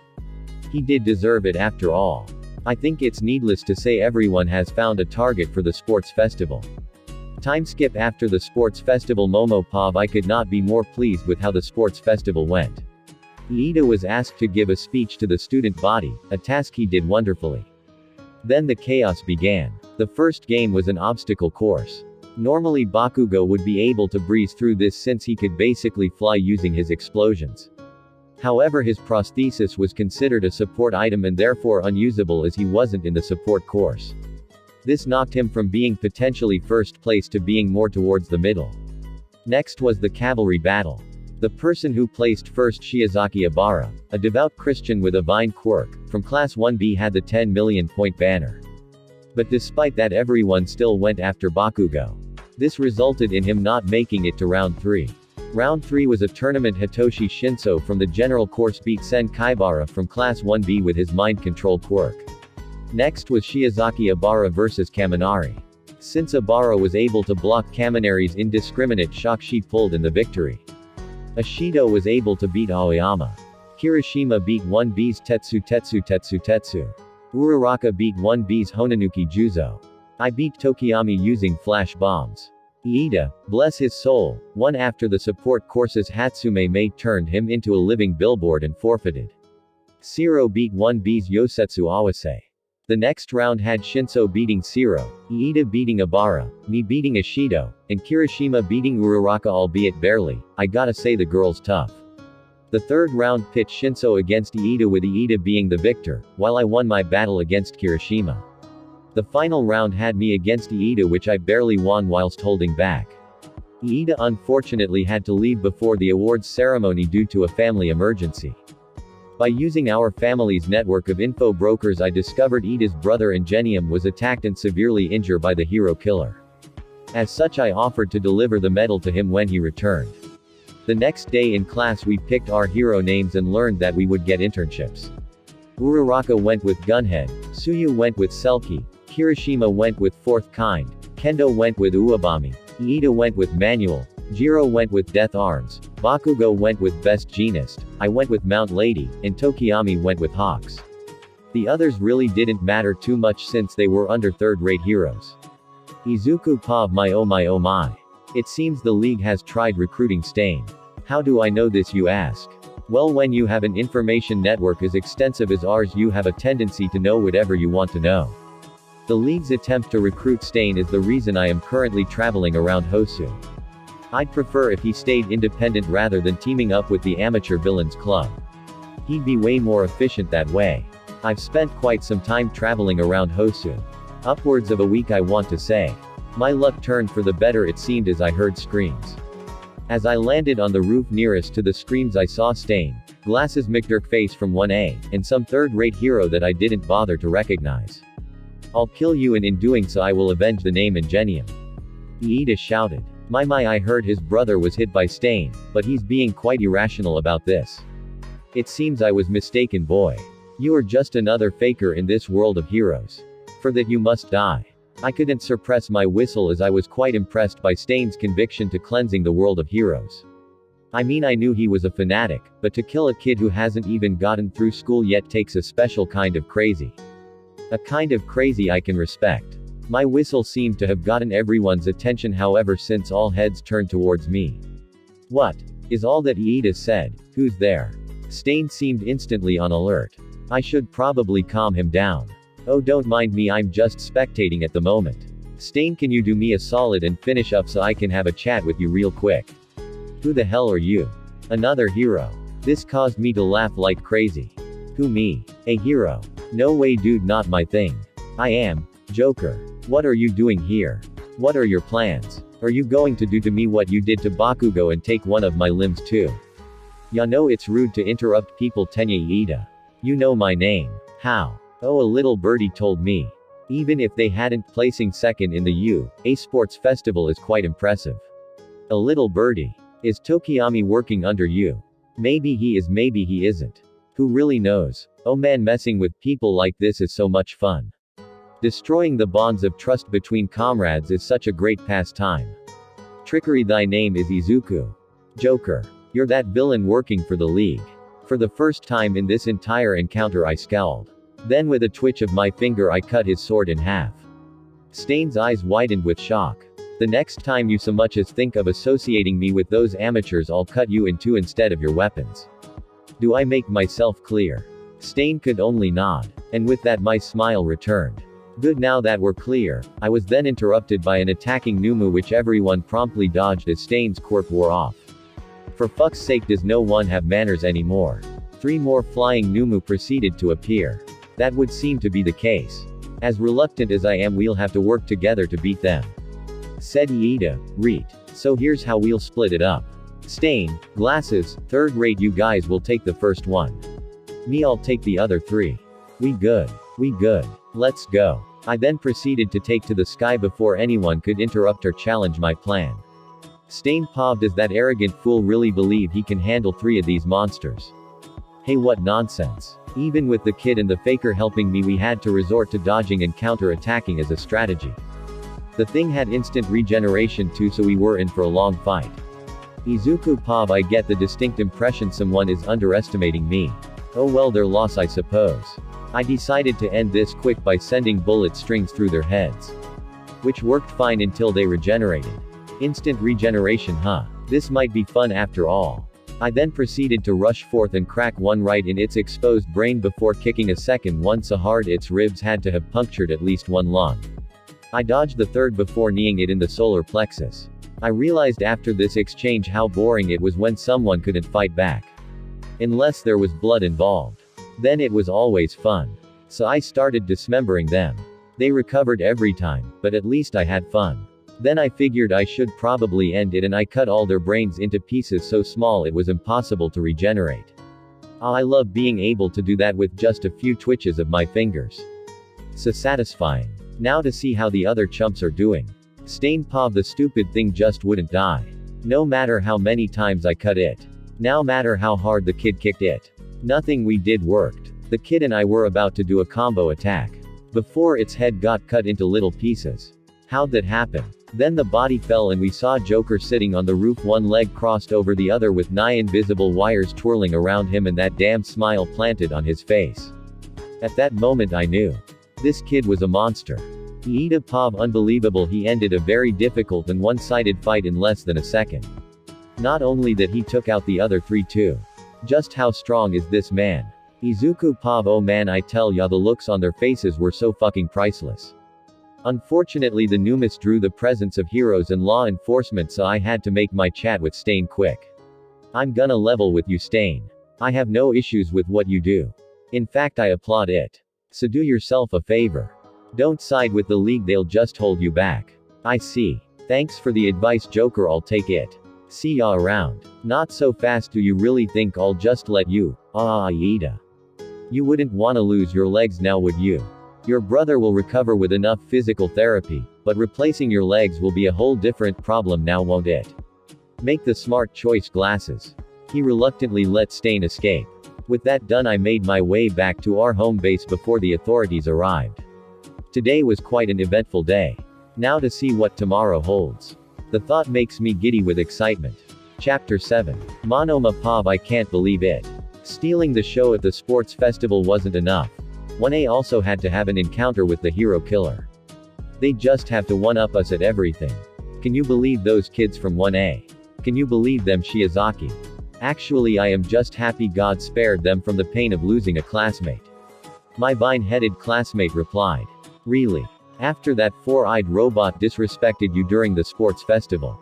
Or that half-and-half prick trashed his own classmates like nothing? How can any of you not be as pissed as I am?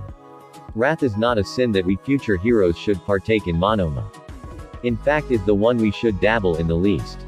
Perhaps the word of God will sat your lust for vengeance against our fellow students.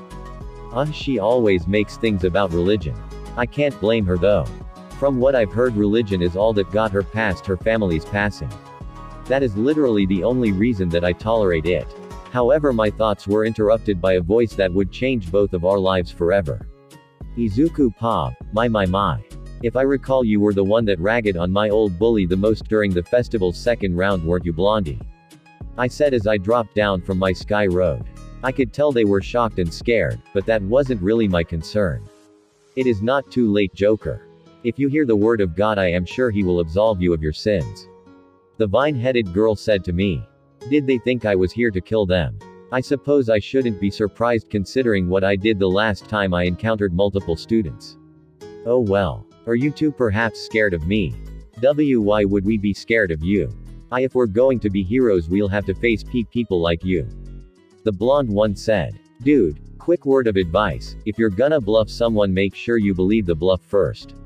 Monoma is not bluffing. He would not be afraid of one such as you. The girl, I believe called Shiozaki, said as Monoma looked shocked at her faith in him.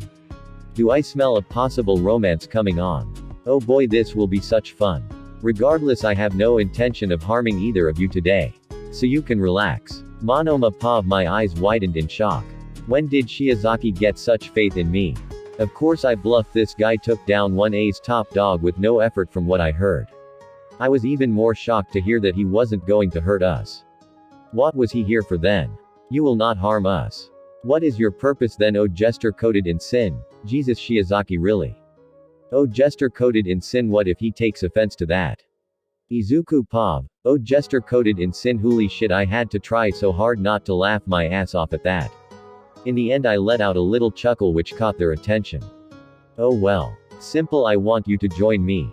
You see Monoma, I happen to agree with your assessment on 1A at least for the most part. I could give you both the power you need to one-up them. Why should we join you?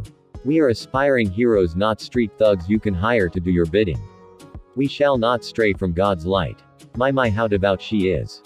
Perhaps it's time for a different trick. The thought caused my grin to widen. Flashback 6 years ago, Momo found a book that could be used to help strengthen the family's fighting ability. The book talked of a power derived from willpower called Haki. It seemed interesting, so we all gave it a shot. The book told of 3 types of Haki. They were observation, armament, and conqueror's Haki. Armament could be used similarly to a hardening quirk while also giving the user the ability to hit those who could become intangible. Observation gave users a sixth sense of sorts that supposedly allowed for the tracking of attacks that occurred at light speed. Conqueror's was different though. Everyone could use observation or armament, but only a small percent could use Conqueror's Haki. It allowed the user to project their will even to the point of knocking out those who had a weaker will than the caster. Oddly enough, Compress had the greatest aptitude for Haki and gained the ability before the rest of us. His first use was observation Haki. Dabi and Shoto used armament before anyone else. After them I used Conqueror's Haki. While no one was knocked out, everyone felt it. It took 1 year for us to use Haki reliably. It took 2 more years for us to develop our proficiencies in it. Toru and Compress were more skilled at observation. Momo and Toga were better at armament.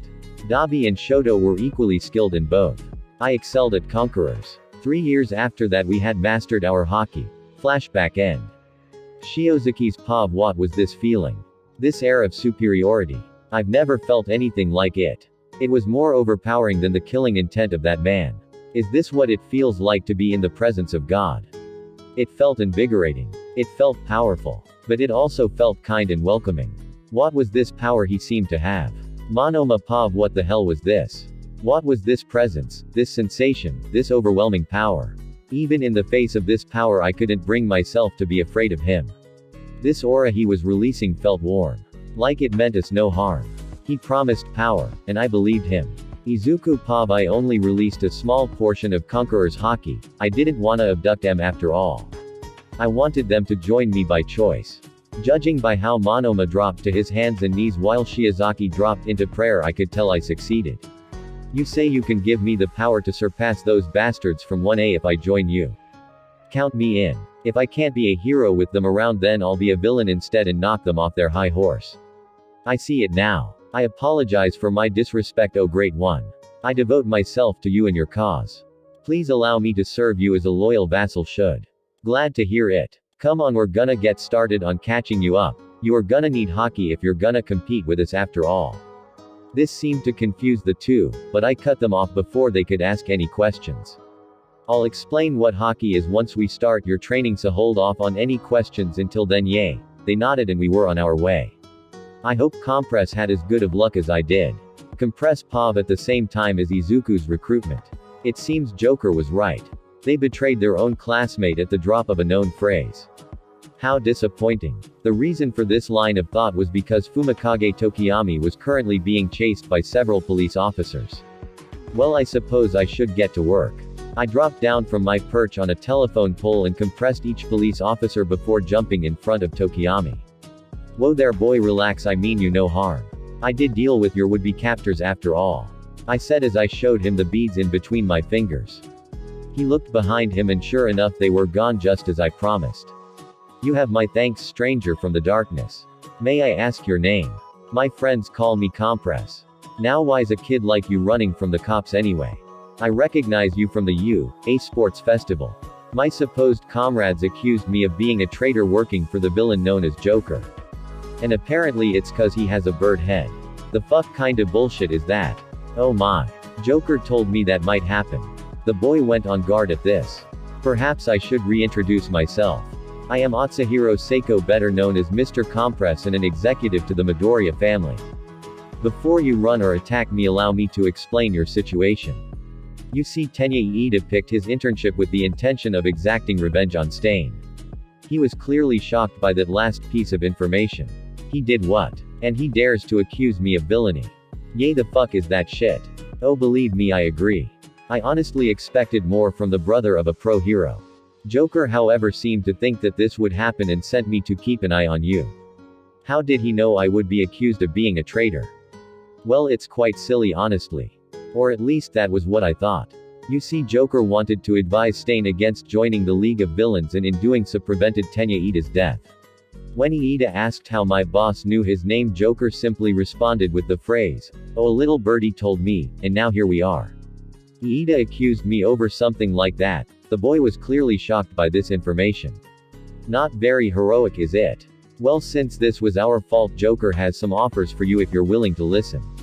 What are these offers? Well, you see, we know quite a few people in our line of work. We could get someone to permanently change your appearance and give you a new identity here in Japan. Or if you're against changing your appearance, we could teach you a new language and get you a new country to escape capture. Normally we would recruit you, but Joker feels that we have messed with your life enough. He seemed to think for a second before shocking me. Is recruitment an option? May I ask why? If a fool like Tenya Iida can get away with making such baseless accusations when searching for vengeance, I think that I am entitled to some vengeance of my own. So are ya gonna let us in, or what, Magic Man? Very well, Joker did not foresee this, but I think it will be a pleasant surprise for him. Follow me, we have much to teach you if you wish to keep up with the rest of us. The boy followed me like a man on a mission. It seems that instead of ridding you, of a traitor, Iida only ensured the creation of another. Time skipped several hours. General Pav, Monoma, Tokiyami, and Shiozaki were all in the process of learning hockey. They were learning much faster as they had actual teachers, in the form of Compress and surprisingly Dabi, rather than being self-taught. Tokiyami and Monoma found that they picked up armament fairly well, whilst Shiozaki found observation to be easier. They were all shocked when they heard familiar voices come from the warehouse entrance. Izuku, we're back. Hey Joker, is Shoto around? I've missed him lots. This elicited shocks from all three hockey students, as none of them expected two of 1A's students to stroll in like it was no one's business. Yaoyorozu. Hagakure. They're from 1A, what the hell is this? What are our schoolmates doing here? Momo and Toru were equally shocked to see Tokiyami. They only expected to see Monoma and Shiozaki. Thankfully Izuku was there to explain. Hey Momo, I missed ya as always. Hey Toru, Shoto's in the back cooking, I'm sure he'd accept a distraction from you. Nito, Abara, Fumikage, meet Momo, Yaoyorozu and Toru Hagakure. Two of my executives and my infiltrators in U.A. Momo, Toru, meet our newest recruits. But Izuku, I thought you said you were only recruiting Abara and Nito, not Fumikage as well. Fumikage seemed to take exception to this. Do you have an issue with me being here, Yaoyorozu? No, not at all, I just figured that after we ruined your chances of being a hero you wouldn't want anything to do with us. Shame on you for those thoughts, Yaoyorozu. Said Abara. She's right. It wasn't your guy's fault. Nito agreed. Indeed. It was that fool Iida's fault for taking words at face value rather than looking for a deeper meaning. Sorry Momo, and I couldn't do better. Damage control, Tokiyami. Joker really didn't intend for this to happen. I am aware, and I thank both of you for your support. Izuku smiled wider at this. His new members were already getting along with his family, and that always made him happy. The three recruits had compassion for one another, which already qualified them for executive, at least partially. They still had to get their empty hand and hockey skills up to snuff, but with actual teachers rather than having to teach themselves it wouldn't take long. It seemed, however, that he would need to issue some orders, however, so he drifted down. Alright, first off Momo, come here and give me a kiss, you've been standing there for like 5 minutes. After doing so he continued despite the three newest members' shock. Tokiyami, you're in the clear since you are wanted by the police. Nito and Abara, you are both going to claim to be sick and not return to U.A. until the day of your exams so you all can get your skills up to snuff. Word has been going around that the league plans to attack the training camp you guys will be going on, so you'll need to be prepared. Manchild are not Shigaraki, and his villains are skilled and not to be underestimated. Toru, I want you and Compress to help Fumikage and Nito with observation hockey. Momo, I want you to help Obara with armament and you can switch off with Himiko when she gets back so you can complete your assignments for you, eh? Momo and Toru will also be helping you too with your assignments during your breaks so you can get them done faster. Any questions? Everyone seemed to understand and got to work. Next up was crashing Shigaraki's plan to crash the training camp. Chapter 8. Momo POV classes had just ended for the day and I was about to head back to the warehouse so I could help Obara with her armament hockey, but it seemed fate had other plans. I turned around as I heard Jiro calling my name. Ah, Jiro, did you need something? Oh well, IW was wondering if maybe you wanted to study together. Why ya know for the exams and stuff. Oh my, this is quite the opportunity. I think I'll have a little fun with her today. Oh why, of course, I'd be happy to. I said with a smile you'd give to someone who's more than just a friend. Her blush was intensifying by the second. After she gave a meek thank you, we decided to go to her house. Conveniently her parents weren't home, so I was more than capable of taking advantage of the situation. When I gave her practice problems I made sure that they were out of her range of understanding. The more problems she got wrong, the more her stress would build up. I let this go on up until she looked like she was about to explode. Are you doing okay, Jiro? You seem a little upset. I said as sweetly as possible. She responded by ranting about the difficulty of the problems and how we'll never need them and many other things. I let this go on for a while before cutting her off. Jiro POV, and why the actual fuck do we need to know how to find th? I was saying before my rant was cut off by Momo's lips covering my own. I did the obvious thing and kissed her back despite knowing that she had a boyfriend. Once we broke apart I decided to ask her about that. Yao Momo, why? I thought you had a boyfriend. He's never around. But you are Jiro. Always supporting me and loving me. You're always there for me. She said in response. Kyoka. I said. What? I looked her in the eye and put my hand on her cheek and I whispered, call me Kyoka. She leaned closer. Only if you call me Momo. She whispered back. Our lips crashed back together. Momo POV timeskip 30 minutes. Oh my, she wasn't bad. She wasn't as good as Izuku, but she was not bad at all. I looked at her sleeping form next to me. She certainly was cute. Maybe in a different life we could have had something serious. Not now though, not as long as Izuku was with me. I made a note apologizing that I had to leave since my parents called. Once I got back to the warehouse I was immediately sniffed by Himiko. Hey Joker. Momo smells like sex. What the fuck, woman? Haha, hey, does she now? Oh shit, I hope he isn't too mad.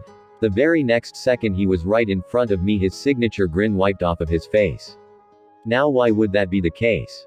I led Kyoka Jiro to believe that I had an interest in her. This will damage her emotionally once we're pulled out from the training camp and make her less of a threat. Oh my god, I hope he accepts that. I see. I suppose since it's Jiro and you have no feelings for her I can let it slide. I almost sighed in relief. However my eyes widened with shock at his next statement. I can't let you go without some form of consequences though. So no physical intimacy for 3 weeks sounds good to me. No physical intimacy. No hugs, kisses, cuddles, or sex. For 3 weeks. God damn it. Jiro, you were so not worth it. So long as you don't bone her again you can do whatever you need to in order to maintain your cover. I'm not that unfair. I suppose it could be worse. He could have broken up with me after all. The next day during lunch I apologized to Jiro for taking advantage of her and assured her that it wouldn't happen again. She however wanted to keep it going. Granted at a much slower pace than we started, but still.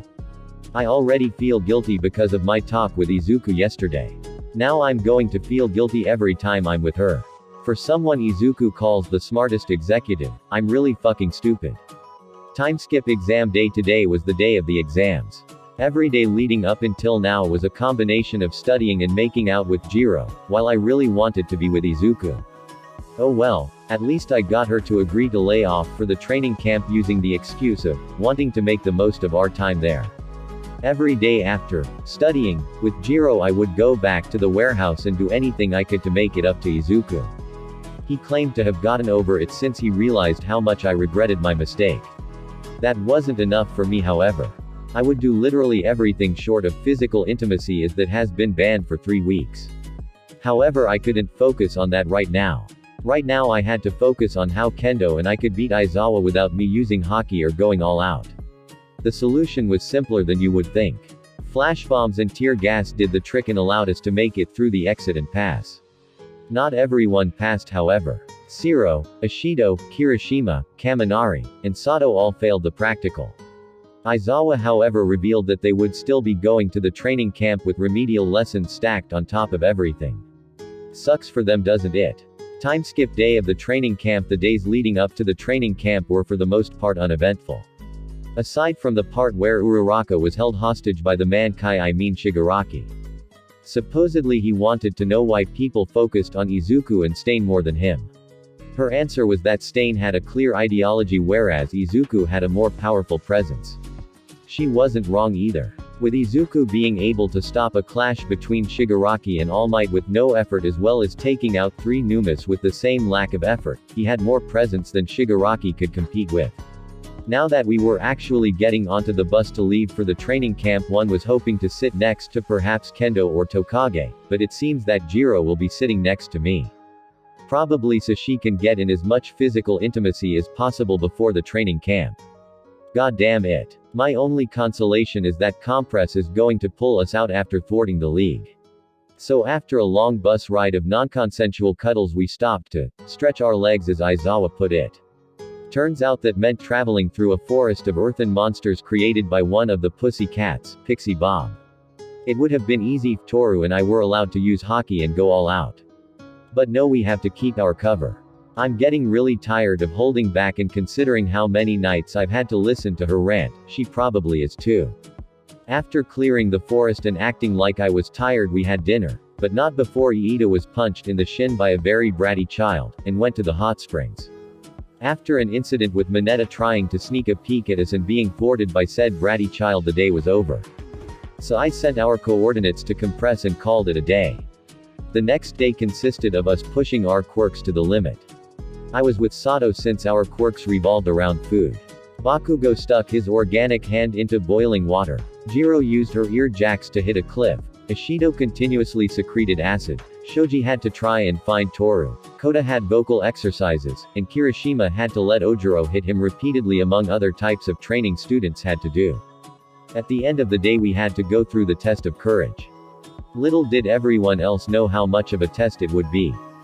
General Pav, Compress and Tokiyami were currently a ways away from where the league is supposed to appear.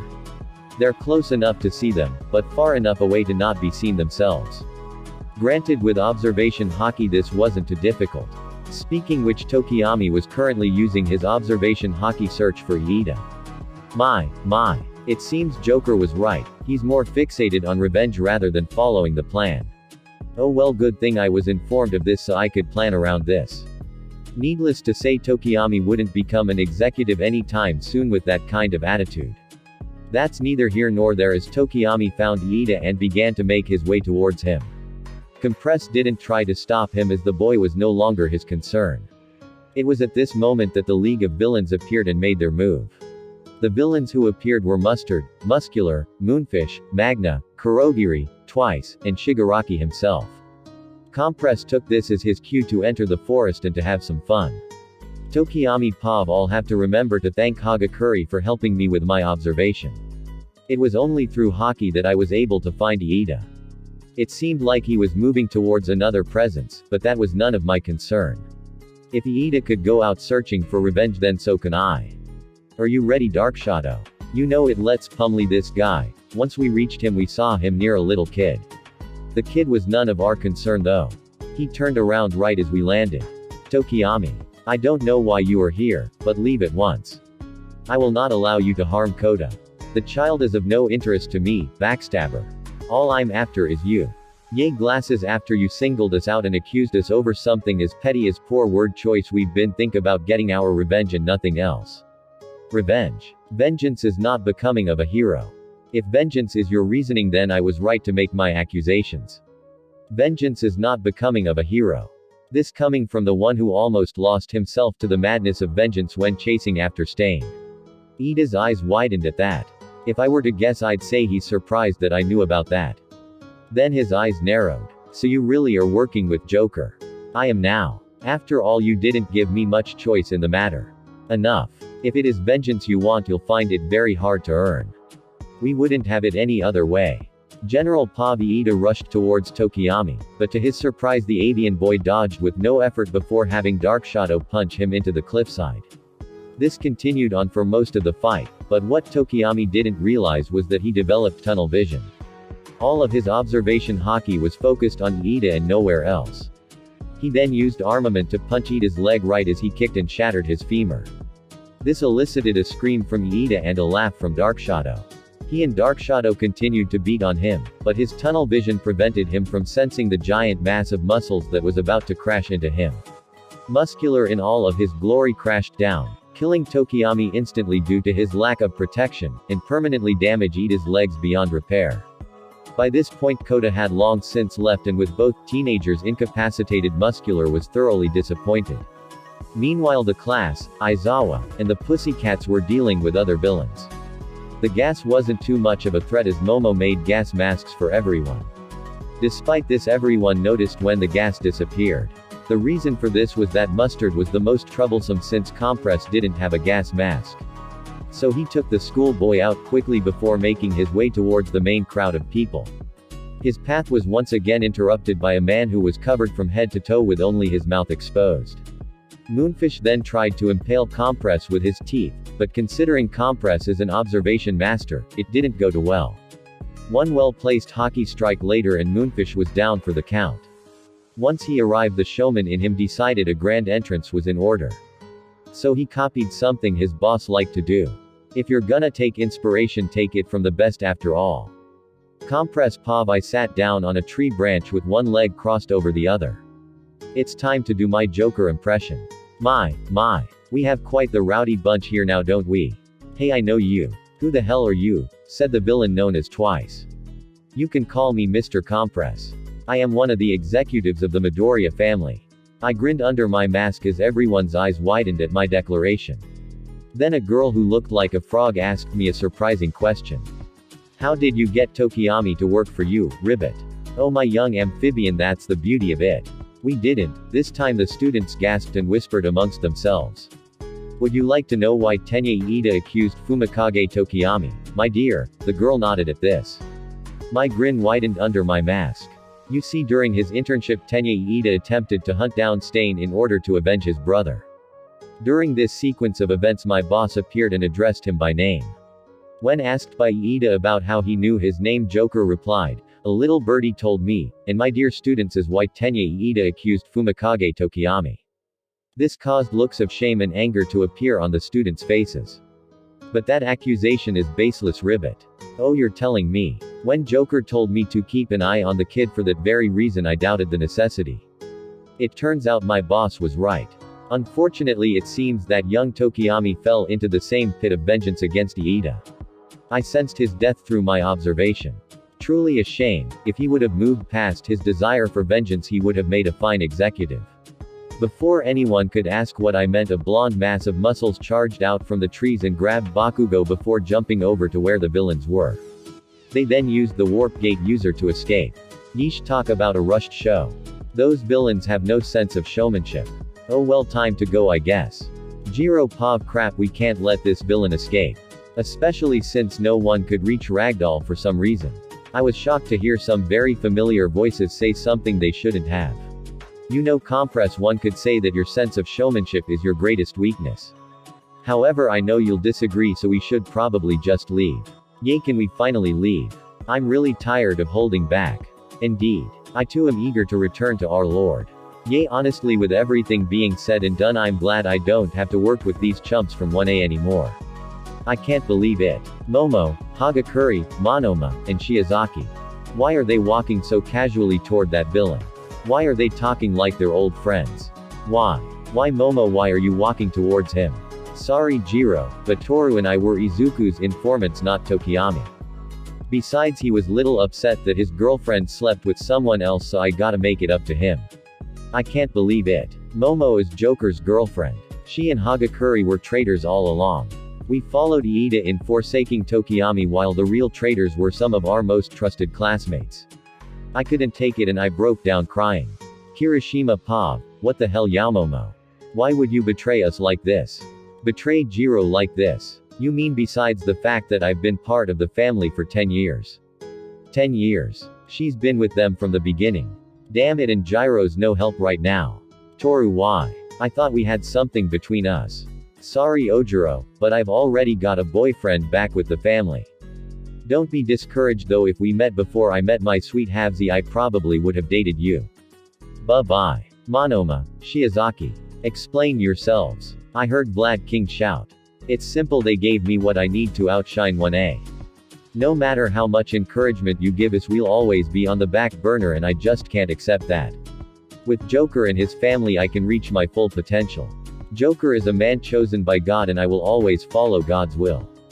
Then Momo said something that frightened all of us to our core. And let's just say that Izuku isn't the only one with spies in U.A. Ta-ta. Compress Pav. Well, I think we have spent enough time indulging the kids' questions. So with that I compressed all of them and made my way through the forest and towards the car we have stashed a ways away. However, I stopped when I found a peculiar looking fruit. I released everyone before asking our most knowledgeable member a question. Momo, this is a devil fruit, is it not?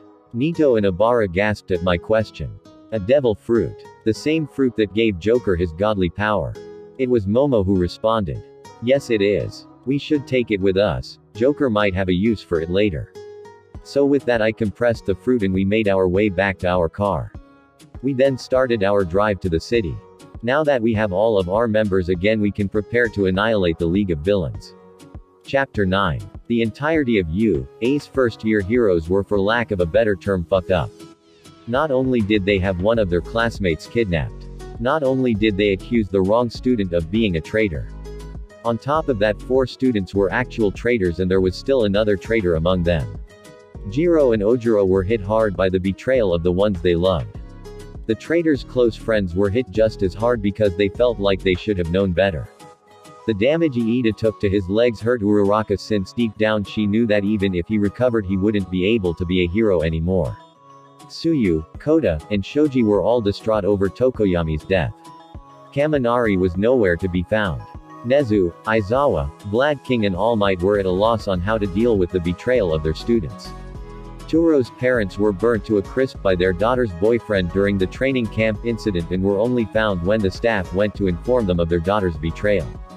Momo's parents faced bankruptcy as Calculator had transferred every last dollar of the Yaoyorizu family finances over to the many bank accounts used by their organization. The Pussycats were frantic in trying to find their missing teammate, Ragdoll. Things were not looking good for the heroes. On the villain side of things, reactions were mixed. Shigaraki was both happy and pissed at the same time. He was happy that they achieved their objective of capturing Bakugo. He was pissed because Bakugo wasn't cooperating and Kaminari had to be pulled out of U.A. to avoid suspicion. Meanwhile, on Izuku's side of things, everything was going well. Momo and Toru were holding their boyfriends with no plans of letting go. Momo because her 3 weeks were up. Toru because Shoto killed her slave-driving parents. Himiko was excited that she would be able to have some fun with the league while Dabi was keeping her from doing something stupid. Compress was helping Nito and Abara come up with their code names. They eventually settled on Larceny for Nito and Poison Ivy for Abara. Alright everyone, it's time to move out. With Bakugo captured, the heroes aren't just gonna sit on the sidelines. They're gonna make their move and they're gonna do it soon. This is a once-in-a-life chance to humiliate not just the heroes, but the League of Villains too. Everyone nodded in affirmation and set out towards the Kamino ward. Meanwhile, the heroes were making their own trek to the Kamino ward at the same time as Aizawa's interview. Reporter. It has come to our attention that a training camp that was supposed to be secure was attacked by not one, but 2 different villain factions. What is your response to these accusations? Aizawa. What can I say? No matter how much I want things to be different, it won't change what happened. Reporter. Not only that, but one of your students was kidnapped while another was critically injured. How can U.A. claim to be a safe school after this event and the USJ incident? Aizawa. All we can claim is that we will increase our security in order to ensure something like this does not happen again. Reporter. And what about the information that 4 of your students were actually spies for the villain known as Joker? Nezu. I will take over from here, Aizawa. The 4 traitors are a precarious topic. Reporter. How so? 4 of your students that you let into your school were villains all along and you knew nothing. That is incompetence if ever I saw it. Nezu. Oh really? Then is it safe to assume that you are an expert at rooting out villainous infiltrators? Then perhaps you would like to be the principal for you, eh? In fact, please tell me how you would like me to learn the identities of dangerous criminals that even heroes who specialized in underworld investigations cannot figure out.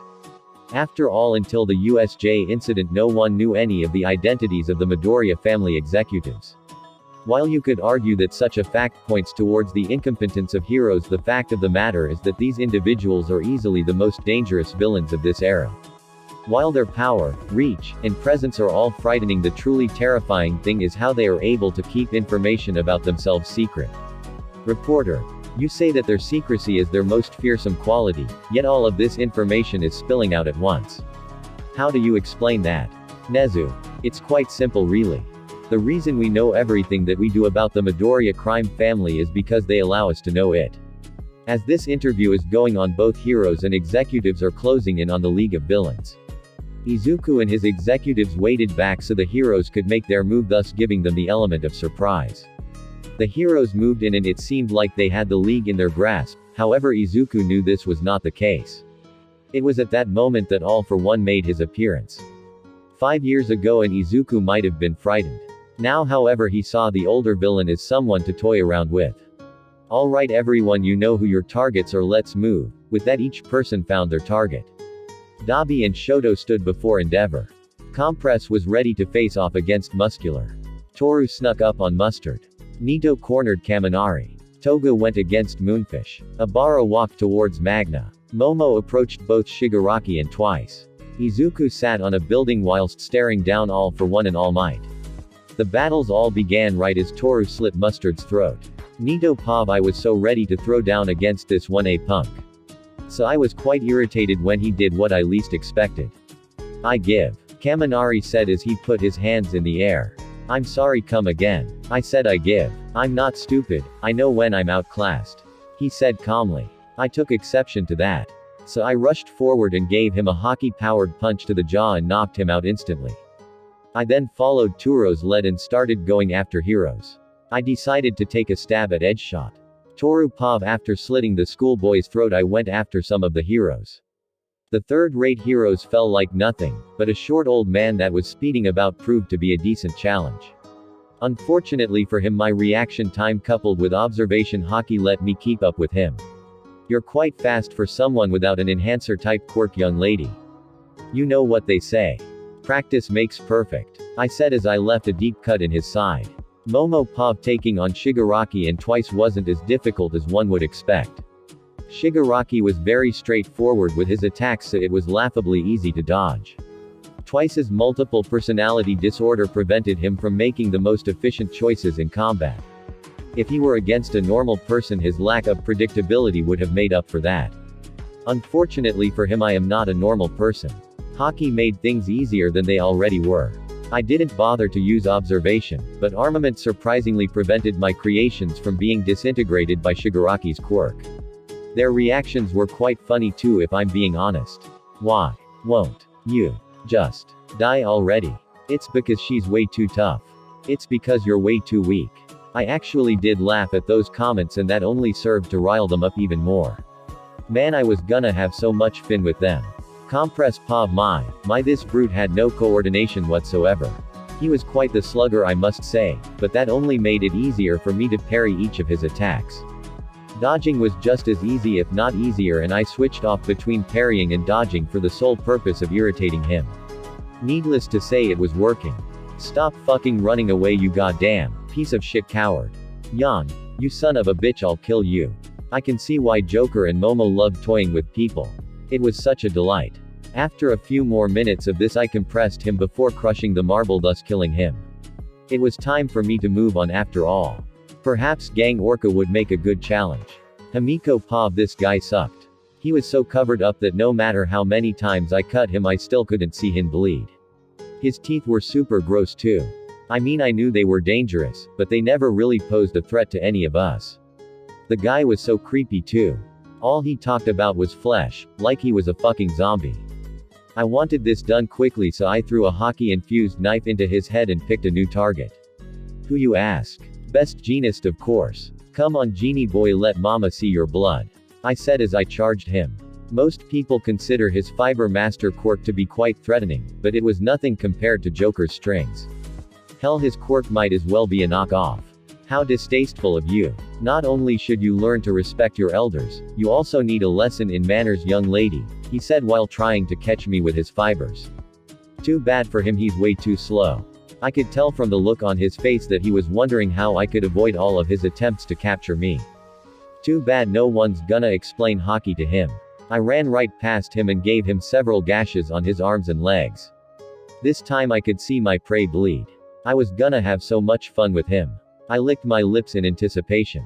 Abara Pav, the villain known as Magna, was easy enough to deal with. Observation made getting her magnet away from her easy, and combining my vines with armament was all it took to take her out of commission. Once that was done, I decided that there were bigger fish to fry. Like Mount Lady. My word, what a terribly vain woman. I attempted to wrap my vines around her. She used her quirk to grow in size. Little did she know that simply growing would not allow her to break free from her sins or my vines. With her having to watch every step and me being able to move my vines as precisely as necessary, I had the clear advantage. Even without armament, I was practically toying with her. Which is why Kamui Woods took her place. He will prove to be much more of a challenge. Regardless, I will overcome all trials God throws my way.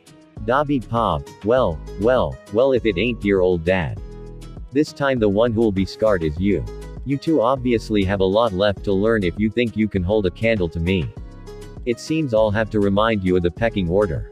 And with that said and done, all three of us launched a torrent of flames. You see though, Shoto and I didn't just wanna beat Dad. We wanted to massacre him. So we infused our flames with hockey. They immediately broke through his own flames and engulfed him.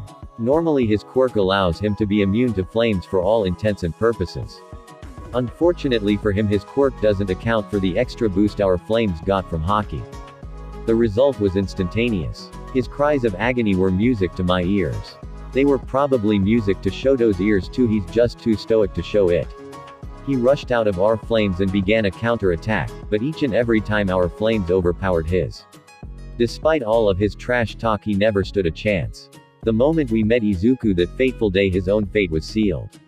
Shoto Pav, I have to admit, roasting Dad like a Thanksgiving turkey has been more satisfying than I thought it would be.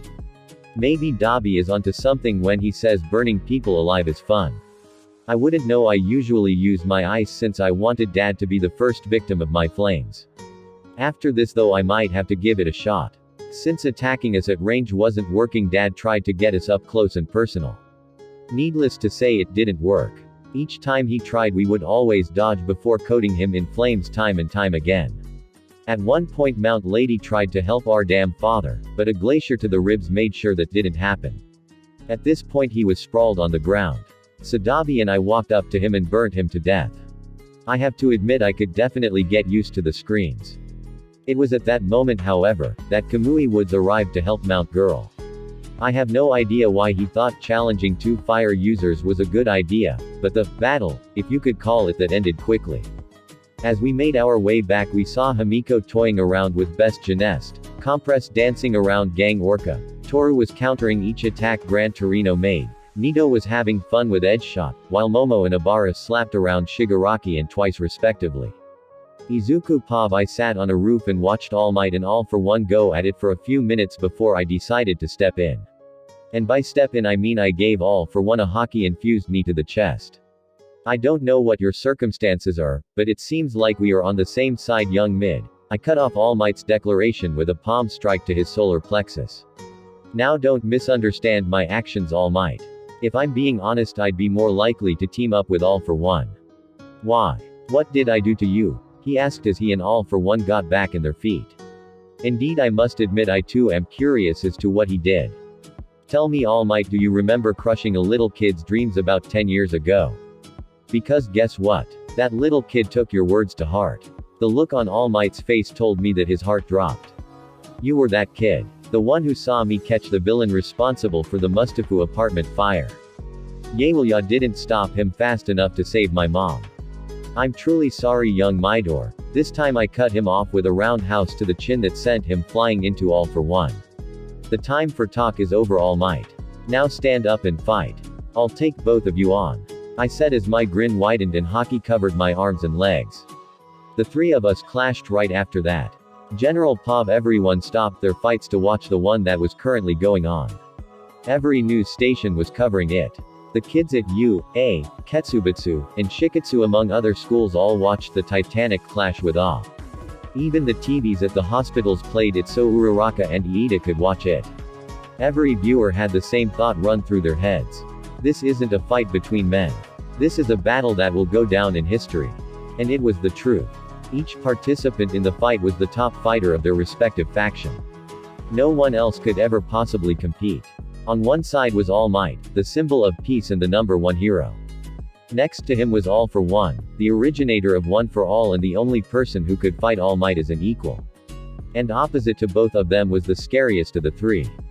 Izuku, Joker, Midoriya, the 15-year-old head of the Midoriya crime family who is apparently capable of fighting both All Might and All for One by himself. Not one of these legendary fighters gave an inch. Each strike was backed by 100% of the physical force they could muster. However, everyone noticed that Izuku began to block rather than dodge. Both of the older fighters saw this as a chance and prepared their strongest attacks. All Might prepared his United States of Smash while All for One prepared a deadly quirk combination that could easily rival his nemesis's strongest move. Most people thought that Izuku was about to lose. His executives, however, knew better. Right as they threw these titanic punches, however, Izuku jumped high enough into the air to avoid the rush of air pressure from each attack completely. And he stood there in the middle of the air as his two opponents' attacks were stopped prematurely. Everyone watching wondered what happened until their worst nightmares were confirmed. The arms the two legends used to throw their punches seemingly exploded into an unidentifiable mass of blood and flesh. It was then that everyone realized Izuku hadn't used his strings for the entire fight. All Might deflated and All for One crumbled under the strain of using so many quirks. To the world's horror, Izuku Midoriya defeated All for One and All Might. He was bruised and bleeding, a state no one has ever seen him in before, but he still won. It was at this moment that Momo killed Shigaraki and twice. The League of Villains died that night, and the symbol of peace was torn from his pedestal. The era of the Midoriya family had truly begun. Chapter 10. Time skip 1 month. A lot has happened since the Battle of the Big Three, as the media put it. Let's start with the heroes. Edgeshot and Gran Torino were the least injured heroes, however Gran Torino went back into retirement. Edgeshot went back to work in hopes of quelling the skyrocketing crime rate. Gang Orca and Best Jeanist are still hospitalized, but are predicted to make their returns relatively soon. Mount Lady had to have surgery in order to save her life and she has yet to regain consciousness. Several pros mourned the deaths of Kamui Woods and Endeavor. Rei Todoroki was temporarily released so she could accompany Fuyumi to the Flame Hero's funeral. Rei wasn't overly broken up about her abusive husband's death, but she felt that it was her duty as a mother to be there for Fuyumi. Natsuo also showed up, but like Rei was only there to support Fuyumi. They would never say it out loud out of respect for Fuyumi, but the mother and brother silently wished Dabi and Shoto the best of luck in their new lives. Fuyumi on the other hand couldn't believe that her brothers were capable of such an atrocity and openly condemned them. All Might was hooked up to life support and would be for the foreseeable future. Night Eye brought former U.A. third-year Mirio Tagata in to see his idol. It was after a heartfelt reunion that Toshinori Yagi passed one for all onto Mirio and begged the boy with tears streaming down his face to be a better hero than he could ever be. He begged him to not repeat the mistake that created the villain known as Joker. All three heroes shared a tearful embrace before Night Eye took Mirio to help build the path for the next symbol of peace. Once he was alone, Night Eye broke down as he saw that All Might's future was one of regret and despair. With the students things were just as bad if not worse. Iida was brutally scolded by Aizawa and Nezu for his role in Fumikage Tokoyami's death. Tsuyu joined Tokoyami's family in calling Iida a murderer. Uraraka stayed by his side throughout his surgery, but left him after she heard him deny their teacher's scoldings by claiming he did what he did with his classmates' best interests at heart. What truly broke Iida was when he heard his brother's disappointment at his quick accusation with no concrete basis. Tenya Iida's leg damage would prevent him from ever being a hero. With A closed down, all of the teachers went back to being pro-heroes as they realized that the rising crime rate wasn't going to stop itself. Several students transferred to other hero schools like Shiketsu or Ketsubutsu among others. However, there were those who couldn't bear the danger and became normal citizens. Among the latter group was Minoru Mineta, Koji Koda, Honi Tsunotori, Rin Hiraiyu, Hantasiro, Kyoka Jiro, and Kanoko Komori. None of their ex-classmates blamed them, and everyone still kept in touch regardless of if they were on the path of heroism or not. The Yaoyorozu family came under fire for being unaware of their daughter's villainous affiliations. The family lost their prestige, and while still wealthy compared to the middle class, they would never regain their former prestige. Things were happier for the villains. Momo and Izuku spent days releasing the sexual tension they had built up over the 3 weeks of Momo's punishment. Shoto and Toru spent a lot of time together now that she didn't have a fake life to maintain. They commonly went on double dates with Dabi and Himiko. Nito and Obara came together after Nito gave a heartfelt confession on his admiration for the vine-haired girl. She immediately made it known that she would not have sex before marriage and was surprised when Nito accepted it with no hesitation.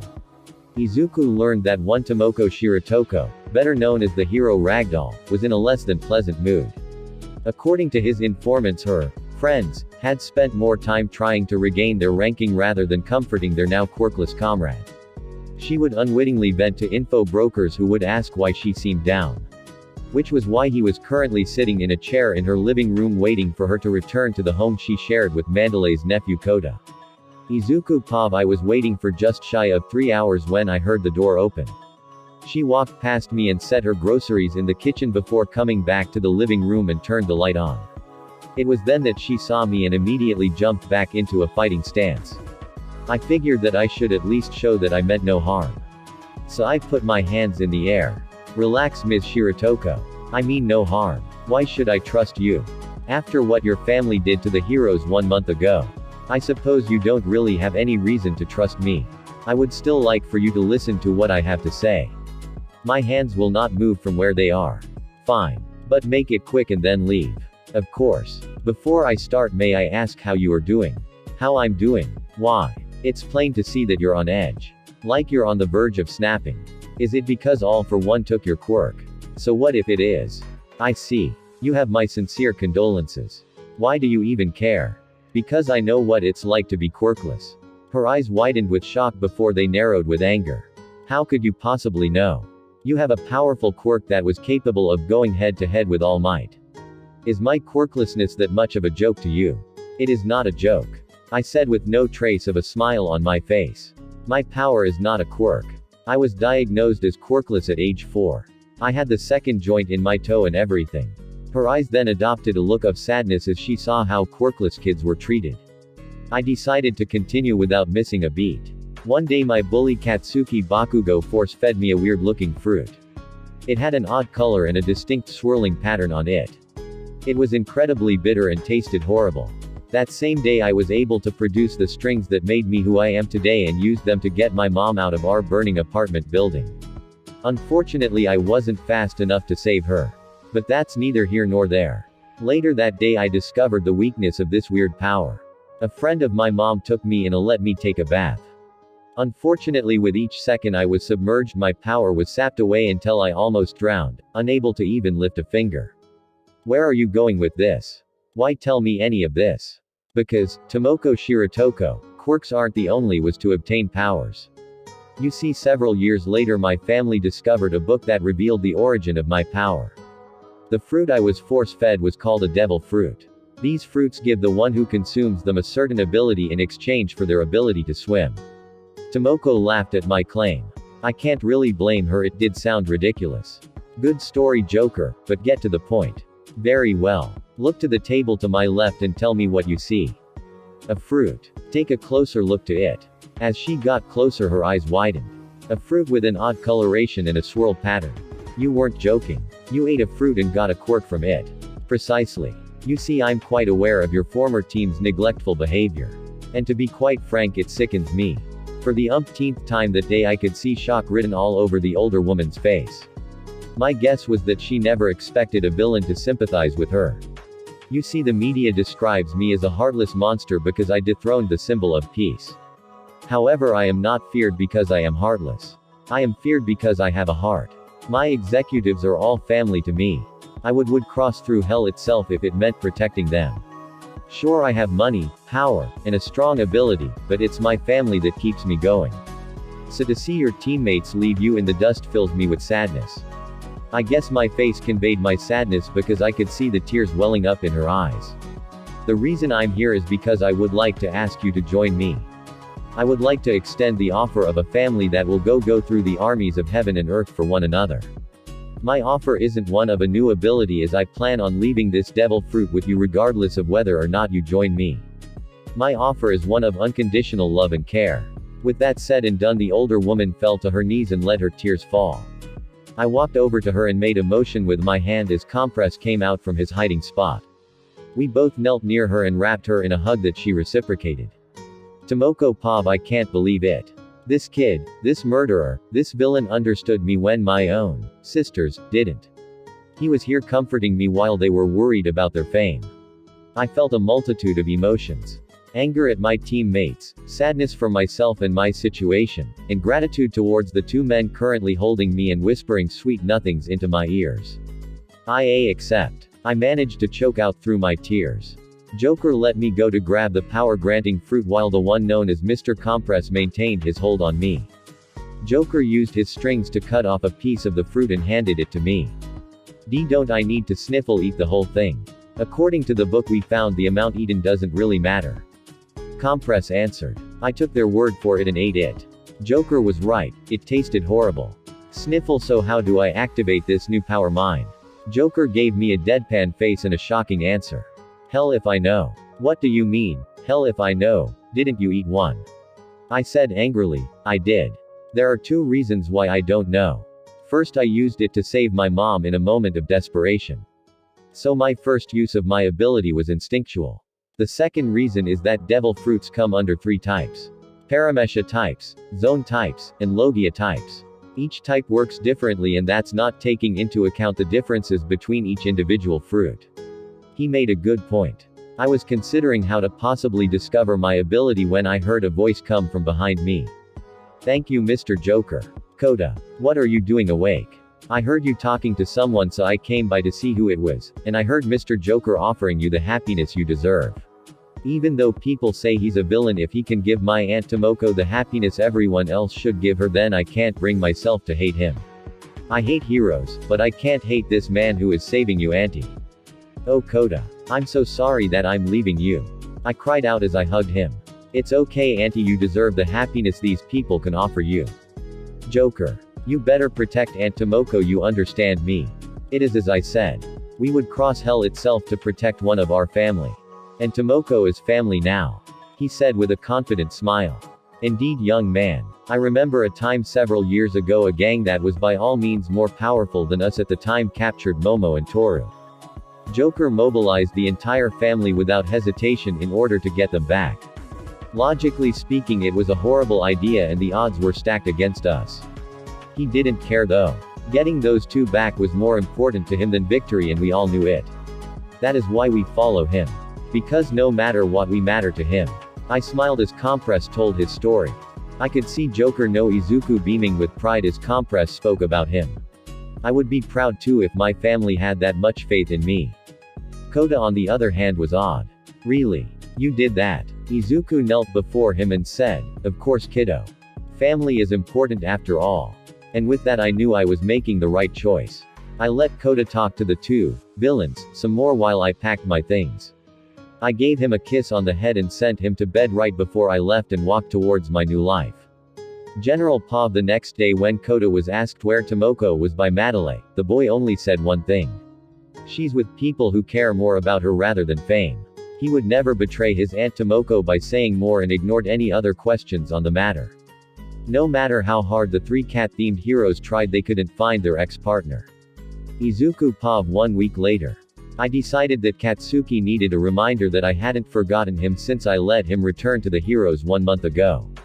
Which is why I'm standing in front of his clearly scared parents. Why are you here, Izuku? Was taking our son's arm and dishonoring your mother's memory not enough for you? Masaru Bakugo said. I could tell he was just trying to put on a tough front though. No, actually it wasn't enough. You see, I plan on making Katsuki suffer. I already took his arm and dethroned his idol. What better way to rub salt on his wounds than to take away the two people that always believed in him? You sick fuck. I can't believe you dreamed of being a hero, you monster. Mitsuki, please don't provoke him. I gotta agree with you there. I can't believe I wanted to be a hero either. And with that the carnage began. It took a while for Tomoko to get past the fact that despite my love for my family I was still inherently evil. Eventually she came to understand when she saw her ex-teammates continuing to seek fame despite her disappearance. It was that sight that cemented her place in our family and set her on the path of evil.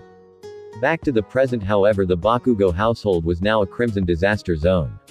The only thing remaining of the two parents were their heads, which were placed on the coffee table facing the door. I took my leave after that and returned home. After all, I had a meeting with the Yakuza tomorrow. Chapter 11. Izuku Pav, my god, these Yakuza types are so fucking dull. They're pretty stupid too. Oh, we're gonna get rid of quirks so we can feel good about ourselves. Spectacular. I don't get why they think I care. Besides, even if they managed to wipe quirks off of the face of the earth, eventually there would be some sort of mutation or evolutionary change that would once again render the Yakuza obsolete. So will you join our organization, Joker? Asked Overhaul. You see, that is one of many problems I have right there. You see, the way you phrased that question implies that you are going to take control of and give orders to us, and that just won't fly. Overhaul's more loyal followers immediately took exception to this and started saying things along the line of, "You dare disrespect our bosses." To which I responded that I was indeed disrespecting their boss. Fortunately for them, Overhaul intervened. Allow me to ask what the problem with the arrangement is. We have all of the knowledge on quirk erasure, so why shouldn't we be the ones giving the orders? Despite wearing masks, I could tell his followers were quite smug. That's another problem. You're assuming I actually give a damn about your plan to erase quirks. After all, the existence of quirks is inconsequential to my organization. Each of my members is capable of performing their job efficiently with or without their quirks, and that is the only reason I'm even here. Because in the grand scheme of things, quirks don't matter to us. Hell, each executive has several quirkless people working under them and they do their jobs just as good as everyone else. So allow me to repeat myself. You giving us orders simply isn't going to fly. I could tell I shocked everyone in the room. I can't really blame them. An organization with people who have very powerful quirks just admitted that quirks wouldn't make a difference in the grand scheme of things. Now that I think about it, I would be shocked if I heard that too. If it weren't for my knowledge of hockey and the like, that is. Overhaul snapped out of his stupor first. Very well then, what would it take to get you to work with us? How about this? I want to know everything about how these quirk erasing bullets are made. Every step, every ingredient, everything. Then my organization will take over distribution. After all, we have far more territory and more manpower. Then since production and distribution is split evenly, the pay will be 50-50. How's that sound? Overhaul's lackeys immediately protested my choice of demands. Hell, I could see a vein about to burst on the man's own forehead. It seemed that he was smarter though. Very well. I will show you everything. But only you, your followers will wait here. That's fair. He indeed kept his word. He showed me his labs, his machinery, he went through every step. Including the part where he repeatedly dismantled a little girl in order to get the quirk erasing part done. The second he got to that part, my smile dropped. It took every ounce of willpower to keep me from slaughtering him right there. The only reason I didn't was because I planned to do so much worse. Not only was I going to kill him, I was going to get all 8 precepts arrested or killed, I was going to dismantle his entire operation, and I was going to show this little girl a true family. But that takes time. So I kept my wrath reined in and let him finish his explanations. As we left Compress and Ragdoll, the executives I chose to take with me noticed something amiss. Joker. Is something wrong? The ex-hero asked. We are destroying them and everything they stand for. This statement shocked them, as I had just agreed to working with the Yakuza.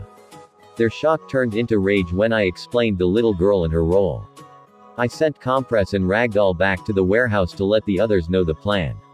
I had a visit to make. After all, if my spies were correct, Night Eye was going to make his scheduled visit to All Might right about now. Night Eye Pav, how are you doing, All Might? For someone who can see the future, you sure do ask a lot of questions. I sighed. He's become more snarky and cynical as of late. Sometimes it's impossible to even hold a conversation with him. I try to be patient with him though. What usually gets him to calm down a little is hearing of Mirio's progress. My. That was quite rude of you, All Might. After all, the man is only concerned about your well-being. I heard come from the window. All Might and I both looked and saw Joker sitting on the windowsill. I was about to jump at him, but my body wouldn't move. Whoa there, Night Eye, relax, I come in peace. Do you really expect me to believe that? And like that, his smile dropped. As a matter of fact, that is exactly what I expect. I've heard you've been looking into the Yakuza, is that right? How did you know that? I know a lot of things. It's one of the reasons I'm as dangerous as I am. You see, the Yakuza has gotten on my bad side. I believe you know they are researching quirk erasure. I am aware. One of Fatgum's interns had his quirk temporarily erased by a bullet. They know how to make the erasure permanently now. My eyes widened with shock. After all, permanent quirk erasure is quite hard to believe. I was even more shocked by what he said next. I will give you all the information you need to know, with the one condition being that overhaul is mine. What exactly did he do to earn your ire? That's none of your concern. As someone who wishes to avoid such a thing, I think it is. It is nothing you heroes would or should be involved in. That's all I'm going to get, isn't it? That is correct. I let out an annoyed sigh. Very well, I accept your offer. He then tossed me a folder right as I answered. He then said something quite shocking before leaving. All Might, you were wrong. Quirkless people can make a difference. Several quirkless people in my organization are just as efficient as those with quirks. They only need love, support, and motivation. You would do well to remember such a thing, as that was where you came from. I have no clue how he knew such a thing. I could only assume that he spoke to All for One about it at some point in time. Granted, he did say his knowledge is what made him dangerous, so who knows where he got the information. I said goodbye to my old mentor and made my way back to my agency. I had information to look over and plans to make. Timeskip Yakuza Invasion Izuku Pav my. I must say, Night Eye sure can put on a show. We hardly needed to do any work. I sent Compress and Ragdoll to find the girl. Compress could get the girl out easily, and this would be good field practice for Ragdoll's Devil Fruit and Hockey. She got observation down right away, but considering what her quirk was, I shouldn't be too surprised. Armament and her Devil Fruit transformations, on the other hand, she struggled with sometimes. I then sent Momo to deal with any of the 8 precepts the heroes couldn't handle. I made my way to Overhaul. He was going to die very painfully. Momo Pav Izuku gave me such a boring job.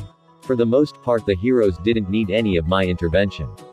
I dealt with the guy who could meld with his surroundings, but observation made that incredibly easy. I know you. You were the class representative of A's first-year hero class. Night Eye, huh? He might actually be a challenge. Indeed I am. You are Night Eye, a hero with the ability to see the future. That I am. I'm sure you are aware of my arrangement with your boss. I am. Then you know that me bringing you in doesn't go against our agreement. I hope you aren't expecting an easy fight, Night Eye. I'm much stronger than I look. I make it a point not to underestimate dangerous criminals like you. I smirked at that and rushed towards him. Night Eye Pav, this girl was good. I can see why we was able to toy with 2 members of the League's Vanguard Action Squad. She's more skilled than several pros and is even giving me a run for my money. She isn't unbeatable, however. Although she seems unusually capable of predicting my movements. Almost like a second quirk. That isn't possible though. Or is it? We traded blows evenly. Her prediction and creation versus my greater experience and skill. It was quite a matchup, and one that I seemed to be losing. However, I had yet to read her future, so I still had the upper hand. Ragdoll Pav, man, this new power of mine is great. I believe Joker called it the cat fruit model leopard. I may have trouble with my transformations right now, but it still gives me an awesome advantage. Claws, fangs, superior agility, you name it. Compress was mostly letting me tear through the villains we came across. I appreciate it since it's basically free Devil Fruit and Hockey practice. Speaking hockey, so far I have yet to fail in using armament, which is a new record. Sure, it isn't as powerful as the others, but it's more than most of the world has. Another record is that so far I've only made one transformation mistake. I'm happy to be getting the hang of this stuff. It's so weird in comparison to my old quirk after all. I transformed back to my human form since my observation told me that we were getting close to where the kid was. Once we got to her, I could tell how scared she was. I was about to say something, but Compress beat me to it. "Excuse me, young lady, may I ask your name?" he said while kneeling down to her level. Eri. I see, quite a beautiful name for a beautiful young girl. Her eyes widened. Really? But of course. One would be a fool to think otherwise. The girl started crying, but I could tell from experience that it was happy crying. I could only smile at Compress no Atsuhiro. He sure had a way with the ladies. Eri, the men here treated you badly, did they not? As such, I want to ask, would you like to come with us? No. I mean, I want to, but Chisaki will hurt you guys. I don't want you to get hurt. Atsuhiro and I looked at each other and laughed. Eri didn't seem to understand, so I explained. We aren't worried, Eri.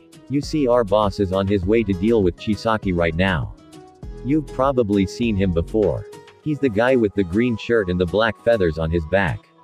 He's your boss. Crap, I spooked her. Luckily Atsuhiro came to my rescue. Eri, our boss, usually smiles. Did he stop smiling at any time during the time that you saw him? Yeah. When Chisaki hurt me.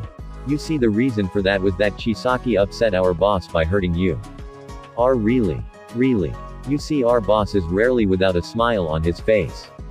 He only drops his smile when something really upsets him. I came up with something that might open her up. Eri, do you know what family is? No. It's when someone loves you unconditionally and will do anything to help and support you. There can be disagreements between family members, but no matter what, family will always be there for you. All of us that work under Joker are his family. She looked at us in awe. Really? Do you know why he was upset when Chisaki hurt you? No. Why was he upset? I chose to let Atsuhiro explain since he had known Joker far longer than I had. He was upset because once upon a time he too used to be hurt by those with more power than him.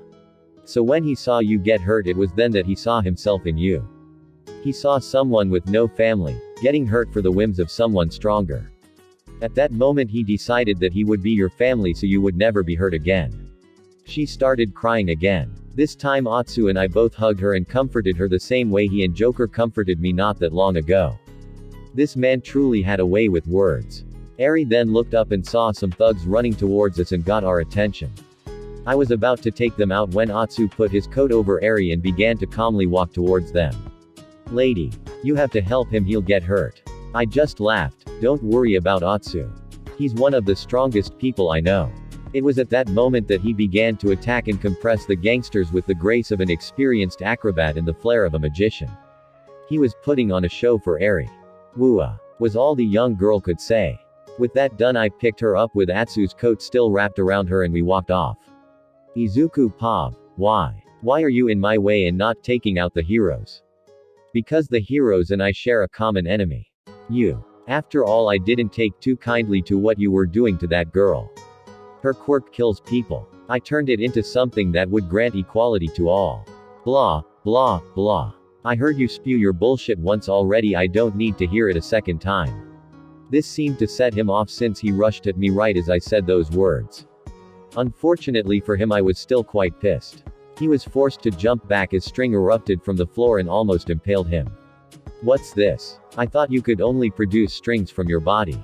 Well, I suppose since you're about to die I can afford to spill the secret. You see, when I was 4 I ate what was called a devil fruit. These fruits grant those who eat them extraordinary powers in exchange for their ability to swim. Several years later I achieved what is called Devil Fruit Awakening. My awakening allows me to turn my surroundings into strings that I can manipulate. So you see, Kai Chisaki, I am going to use the full power of my awakening to kill you very, very painfully. He looked quite scared as I explained myself to him. That isn't good enough. He needs to look like he's suffering before I'm done with him. Night-Eye Pav, it was tough, but I was finally able to beat her. By looking into her future I was able to pinpoint a moment where she failed to predict one of my attacks and used that moment to get the drop on her and bring her into custody. We were already on our way back to my agency. I trusted the others to bring in the 8 precepts. Izuku Pov, now this just wasn't fair for poor little Chisaki. He would use his quirk to attack me only for my strings to attack him while blocking his attacks. He was bruised and bleeding while not one hair on my head was moved out of place. I would cut off his arm, he used his quirk to get it back. My, what a troublesome fellow. Between my awakening and his quirk we destroyed the entire compound and were now topside. A quick burst of observation showed that Compress and Ragdoll had the girl and were heading back home. It also showed that Night Eye had captured Momo. Didn't he want to avoid earning my wrath? Oh well, I'll deal with him later. I decided to stop taking it easy on Chisaki and I cut him to pieces. Then I stitched him back together. I then repeated this process again and again and again and again until his body was more string than flesh. A quick glance showed every hero looking on in shock at this insane power that I didn't use on All Might or All for One. Then in a supreme display of brutality I reduced him to a mere stain on the pavement in less than a second. I then returned my awakened strings to the proper materials and made my way towards the car with Night Eye and Momo. I dropped in front of them and surrounded their vehicle with my awakened strings. Really, Night Eye? You claim to want to avoid pissing me off, then you go and try and take the woman I love away from me. I must say, not the smartest move you've made. I thought you would be dealing with Overhaul right now. Been there, done that. I see, I suppose I should have expected that from you. Momo decided to pop her head out of the vehicle. I told you that you wouldn't get too far. That you did, Ms. Yaoyorizu. So Night Eye, have you prayed to whatever god you believe in? Do you have any last words before I end you? Only that my quirk hasn't failed me yet, he said as he began dodging my awakened attacks. I would be impressed if I didn't know he could see into the future. Unfortunately for him, he can't move midair. So another hero fell before me, this time permanently. I broke Momo's cuffs, gave her a hug and a kiss, picked her up, and made my way back to the warehouse. We had a new family member to greet after all. Chapter 12. General Pov Himiko was squealing with happiness. Why, you ask? Well, for one, Tomoko and Compress started dating. 2, she won $300 because Toru, Momo, and Shoto all believed that Tomoko would be the one to initiate the relationship. She and Izuku both believed that Compress would, and they were right. Dabi, Nito, and Abara all didn't particularly care. 3, Eri was playing with Izuku and both of them looked adorable. 4, she and Dabi had a date planned for today and she was very, very excited. Hey Dabi. Hey Dabi. Hey Dabi. Hey Dabi. When are we going on our date? We'll go in a little bit. Settle down. Not possible. This is the first date we've gone on since before Momo and Toru snuck into you, eh? Sorry, not sorry. Fine. We'll go now. Don't act like such a sourpuss. You know you're just as excited as I am. Maybe you're right, but at least I can keep it reined in. Composure is overrated. Dabi just sighed, took her hand in his, and began walking towards the door. Himiko skipped right beside him. She was a sucker for things like dates and hand-holding and such. Her schoolgirl outfit wasn't just for show, ya know. The first destination on Dabi's planned itinerary was a humble, Gothic-styled cafe that he frequented. He figured his psychotic princess would be able to appreciate the place and its style. Once they went inside, Himiko squealed and Dabi just smirked. Why did she squeal, you ask? Oh my god, there are cats everywhere. They're so cute. I thought you might like it. They found their way to a table and began looking at the menu. Once a waitress came by, Dabi ordered coffee while Himiko ordered a sandwich and tea. They talked with each other about several topics such as how the family is doing, how criminals are learning not to get in the family's way faster than normal, and even normal stuff like movies, clothes, and gossip regarding heroes. All in all, once you got past the talk of the family, the two criminals looked and sounded like a normal couple out on a normal date. That is until gunfire crashed through the building, killing several people, and clipping Himiko in the chest, right leg, and left shoulder. If his girlfriend hadn't been hit, he would have roasted the perpetrator the moment it happened. However, his main priority was getting Himiko fixed up and as a result let the shooter get away. The scarred man immediately rushed his injured girlfriend to the family's resident doctor. Doc Q was used to people barging into his office since criminals have a tendency to get injured. What he wasn't used to was an executive bursting into his office while holding another severely injured executive. My word. What the hell happened? Some prick shot up the cafe we were at. Once she's stable, I'll roast whoever did it and their fucking family. My, if they hadn't hit one of our family members, I'd pity the fool who pissed you off, Dobby. Set her on the operating table, please. I'll get to work immediately. Dobby set her on the table and let the not-so-good doctor do his work. He informed the other executives, and Himiko's lieutenant know what happened. They immediately rushed over. Daz Bones, Himiko's lieutenant, was the first to speak. Dobby. How's the boss doing? Doc Q's working on her. She should be stabilized anytime now. Izuku, did you do as I asked? The crime boss nodded. I did. On our way here I got a call from Orihara of Shinjuku. According to him, the one responsible is a 45-year-old, quirkless American, named Benjamin Poindexter. Dobby raised his eyebrow. What's an American doing here? I don't know. I don't particularly care either. I don't think you really do either. You're right, I don't. What's his address? It's already plugged into the car's GPS. Take him out. Everyone's been made aware that you're the only one allowed to touch him. Thanks, boss man. Think nothing of it. With that, Dobby ran to the villain's car and took off. The shooter lived in an apartment complex in room 131. Once Dobby arrived, he marched up to his pre's room and kicked the door down. Everyone in the room was startled at the scarred criminal's entrance. Poindexter was eating dinner with his wife and 2 daughters. Dobby didn't particularly care. Oh my god, the oldest daughter cried out. Mommy, he's scary, why is he here? The younger one said. Don't worry, sweethearts, everything will be alright. Benjamin said to both of his daughters. Who the hell are you? Who the hell do you think you are? His wife screamed as she grabbed a knife and assumed a fighting stance fitting of a soldier. Turns out Benjamin Poindexter was in Japan because his wife was stationed there. Dobby looked at the family with apathy. It's simple, your husband shot up a cafe. My girlfriend was severely injured. I intend to return the favor 1,000-fold. A look of realization crosses Benjamin's face, while his wife refused to believe the scarred man and rushed forward to attack him. Her attacks were all in vain, however, as Dobby dodged or parried each and every one of them with minimal effort. The soldier backed up and the entire family had a look of shock. How? Mom's world-class knife fighter and a special forces soldier. How can he beat her? You know, I've always found the term world-class to be misleading.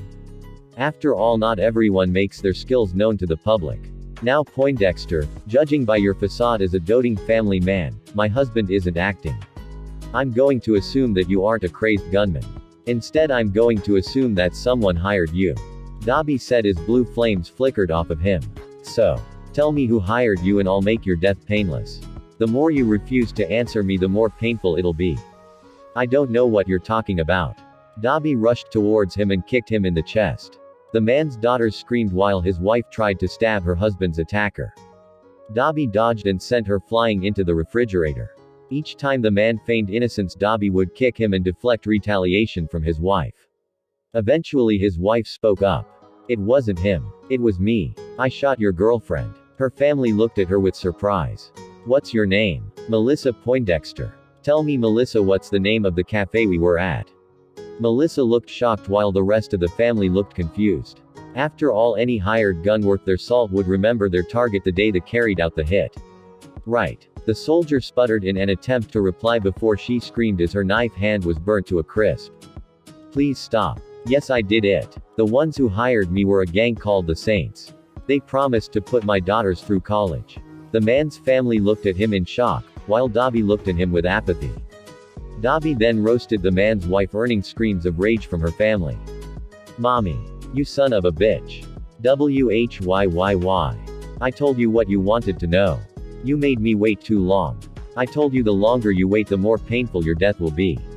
My death, you said. Not hers. There is more than one kind of pain. For example, even though I wasn't shot, watching the girl I loved fall to the ground hurt far more than all of these scars put together. Like I said, I was repaying what you did 1,000 times over. You sick fuck. The man's eldest daughter screamed. One would think she would be killed next. Instead, Dobby killed the youngest one. This elicited more screams and caused the remaining daughter to run at him with a knife. This obviously resulted in the girl's death. Benjamin broke down crying as Dobby walked up to him. Any last words? The man could only cry, incapable of forming any coherent words. Very well. Dabi said as he burned the shooter alive just as he did the man's family. He walked out of the apartment complex and roasted any police who got in his way as he called Calculator. I need you to find me the location of a gang called the Saints. You got it, Dabi, I'll have it ready for you in a few keystrokes. I appreciate it. Right as Dabi got to the car, Izuku left him. Directions were plugged into the GPS by Calculator. Dabi wasted no time in taking off. The Saints, much like the Midoriya family, operated out of a warehouse. So Dabi sent the car through the warehouse door. He walked in right after. You son of a bitch. Do you know who we are? A random gangster yelled out. Instead of responding, Dabi proceeded to incinerate every single member there. The screams could be heard for miles as he burnt the gangsters and their warehouse to the ground. No matter how much the gangsters prayed, no assistance would come. Calculator made sure of that by making sure everyone knew what the Saints did.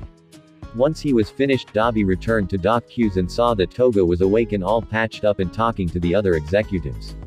Heya Dabi. How are ya? The girl said with her usual grin. Dabi just walked up to her with an unreadable expression. Ah Dabi. You're not allowed to get shot ever again. The blue flame user said as he hugged her tightly. She hugged him back and hummed her agreement into his shoulder. This isn't the most romantic place in the world, but fuck it. Dabi said as he got on one knee. Despite the fact that you're an excitable, bloodthirsty psychopath, you've always been there for me. You've probably been there for me more than anyone excluding Izuku and Shoto. You've loved me and cared for me even when I didn't deserve it from you, and I appreciate you every day because of it.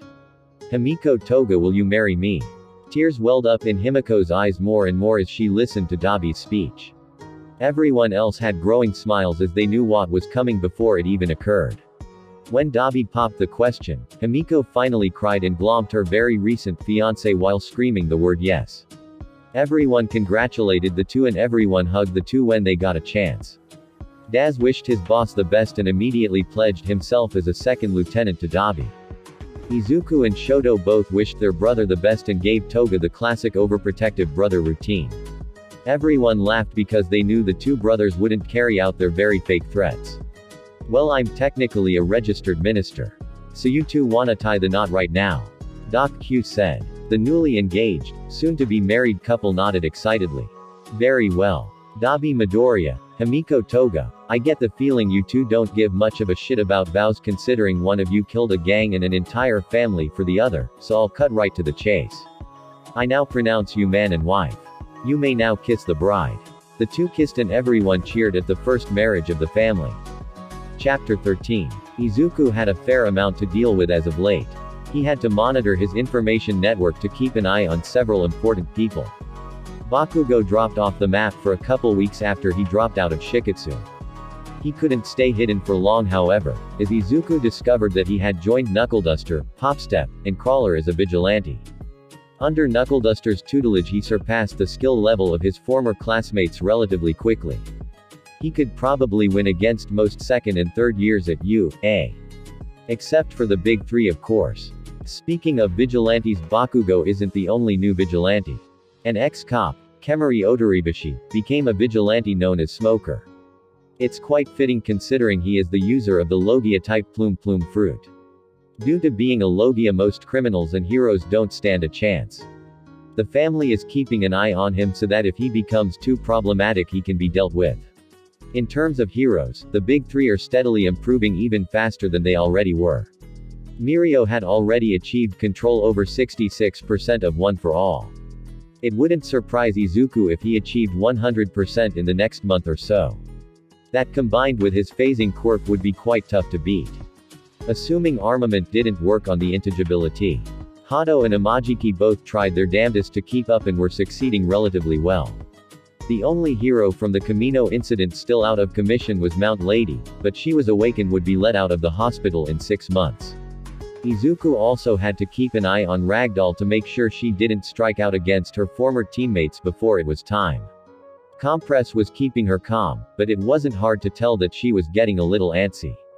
She really wanted her revenge, however her disappearance resulted in the Pussycats being accompanied by the likes of Edgeshot, Gang Orca, and Yukio. Although Izuku may just send some of the other executives to deal with the heroic bodyguards. Yay, he'd do that. Tomoko. What's up, boss? Take Abara, Nito, and Compress to deal with your ex-teammates' bodyguards. Your revenge happens today. Really?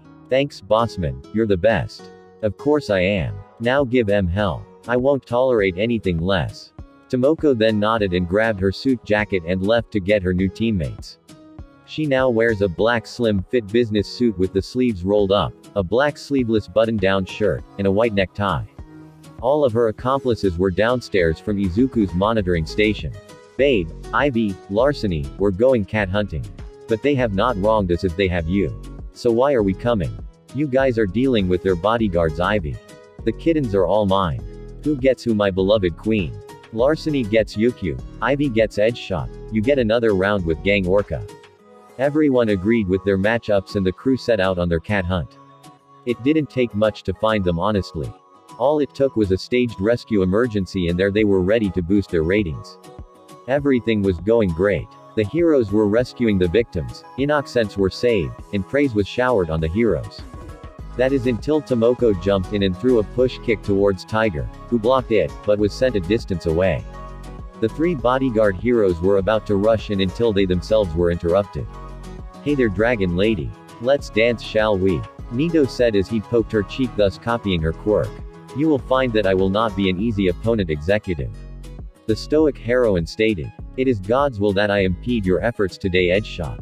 I hope you do not take any offense. And it is the will of the justice system that I bring you in. I hope that you will comply, executive of the Midoriya family. Ready for round 2, Gang Orca. Things will be quite different this time, Mr. Compress. Tomoko, why are you doing this? Tiger asked. Why did you become a villain, Tomoko? We were sisters, cried Pixie Bob. You were like an aunt to Kota, how could you leave him like that? Mandalay stated. Yay, some sisters you three were. Looked for me for a week before scrambling for more fame. Besides Mandalay, Kota actually encouraged me to leave because he knew the family cared for me more than you three. Tomoko stated nonchalantly. The hero team looked distraught at their sister's carefree attitude about the situation. The first one to recover was Tiger. Very well, Tomoko. It seems that you are now our enemy. I must remind you that you were never able to beat me in combat training. Maybe then I'll be able to knock some sense into you, he said while assuming a fighting stance. Tiger. Mandalay cried. You're really going to fight her? Pixie Bob exclaimed. It was then that Tomoko assumed her hybrid form and took up her own stance. I hate to break it to you, Tiger, but I'm far stronger than I was before. You three will have your work cut out for you if you plan to take me out. And with that, every executive clashed with their respective opponents. Larceny and Yukio both assumed their dragon forms and began clawing and biting at one another. Poison Ivy did her best to capture Edgeshot, while the ninja hero attempted the same. Gang Orca and Compress both engaged in close combat, with Compress using observation to avoid the number 11 hero's shockwaves. Tomoko used her superior observation to avoid Pixie Bob's attacks while engaging Mandalay and Tiger in close combat, easily overpowering both of them. Abara Pav Edgeshot was not the number 4 hero for nothing. He was quite capable of avoiding my vines using his quirk. While I was normally a stationary fighter, he kept me on my toes despite my skill in hockey. I hadn't quite mastered it like my senior compatriots, but I was not an amateur either. I praise your skill, ninja hero. Lesser heroes would have fallen by now, yet you still stand and fight. It does me great honor to call you an opponent. I can say the same of you, villain. Not many villains can last as long against me as you have. I acknowledge your skill. Tell me, what is your name, executive of the Midoriya family? My name is not important. You may call me Poison Ivy.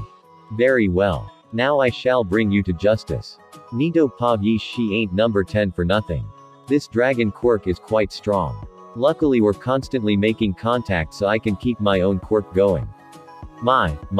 You certainly live up to the hype as the number 10 hero, Ms. Yukio. Do you expect me to be flattered, villain? Now that's just rude. Here I am trying to show courtesy towards an opponent and you're just throwing it out the window. You hero types are so arrogant. State your name, villain. That way I may know the name of the boy I shall defeat. My name ain't important. You can call me Larceny. A fitting name for a mere quirk thief. Oh. So that's how it is. This bitch is so getting it. She doesn't know a damn thing. She doesn't understand how hard I worked and how hard I've come. Well, I guess I'll have to show her.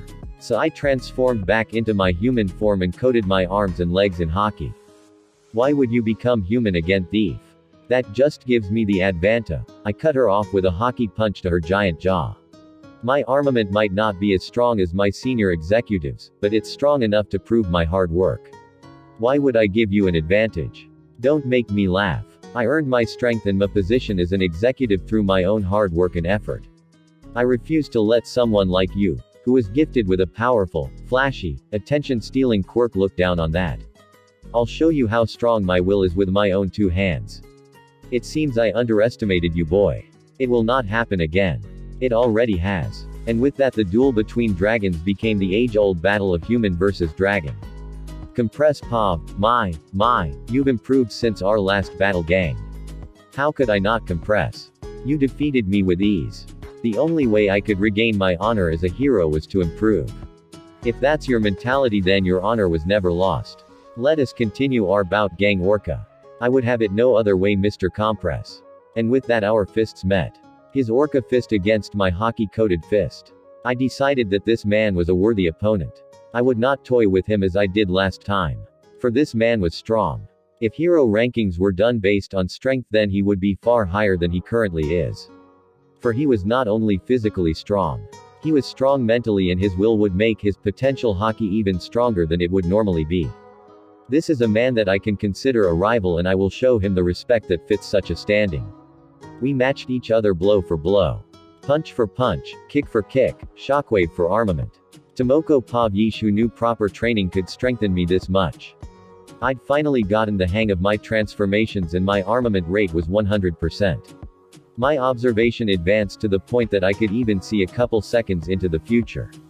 I don't even think Atsu's gotten that good yet. My armament is a bit weaker than everyone else's, but it works. After kicking away Mandalay and Tiger, I rushed forward and tore off one of Pixie Bob's arms before kicking her into a tree. Next, I rushed towards Mandalay and punched her in the head repeatedly until I dodged a claw strike from Tiger.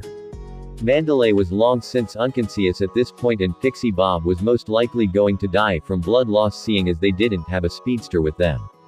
Tiger and I yelled at each other before charging towards one another. Once we split, I had a couple scratches on my cheek while he was covered in lacerations of varying depth. I rushed towards him again and crushed his right kneecap beyond repair before slashing his throat. I walked towards Pixie Bob and tore out her heart. Mandalay would be the one to suffer survivor's guilt. General Pav Tomoko appeared to let her accomplices know the deed was done. Nito walked away from Yukyu's unconscious form. Abara had edge shot unconscious and tied to a tree. Compress tipped his hat to his downed opponent and left his broken mask fragments near his dominant hand. Each executive defeats their opponents, although Nito and Compress were covered with bruises and blood for different reasons. Nito for not using Yukyu's dragon form, and Compress for fighting seriously against Gang Orca. Once they got home, both couples involved with the mission went to their respective rooms to cuddle and sleep the rest of the day away. Chapter 14. In other news, the funerals for the pro heroes Pixie Bob and Tiger will take place on the 25th of next month, to allow Mandalay to recover from her injuries and attend. It's been 3 weeks since Tomoko's revenge against her ex-team. Mandalay was left with brain damage that made it impossible to use her quirk without dealing with excruciating pain.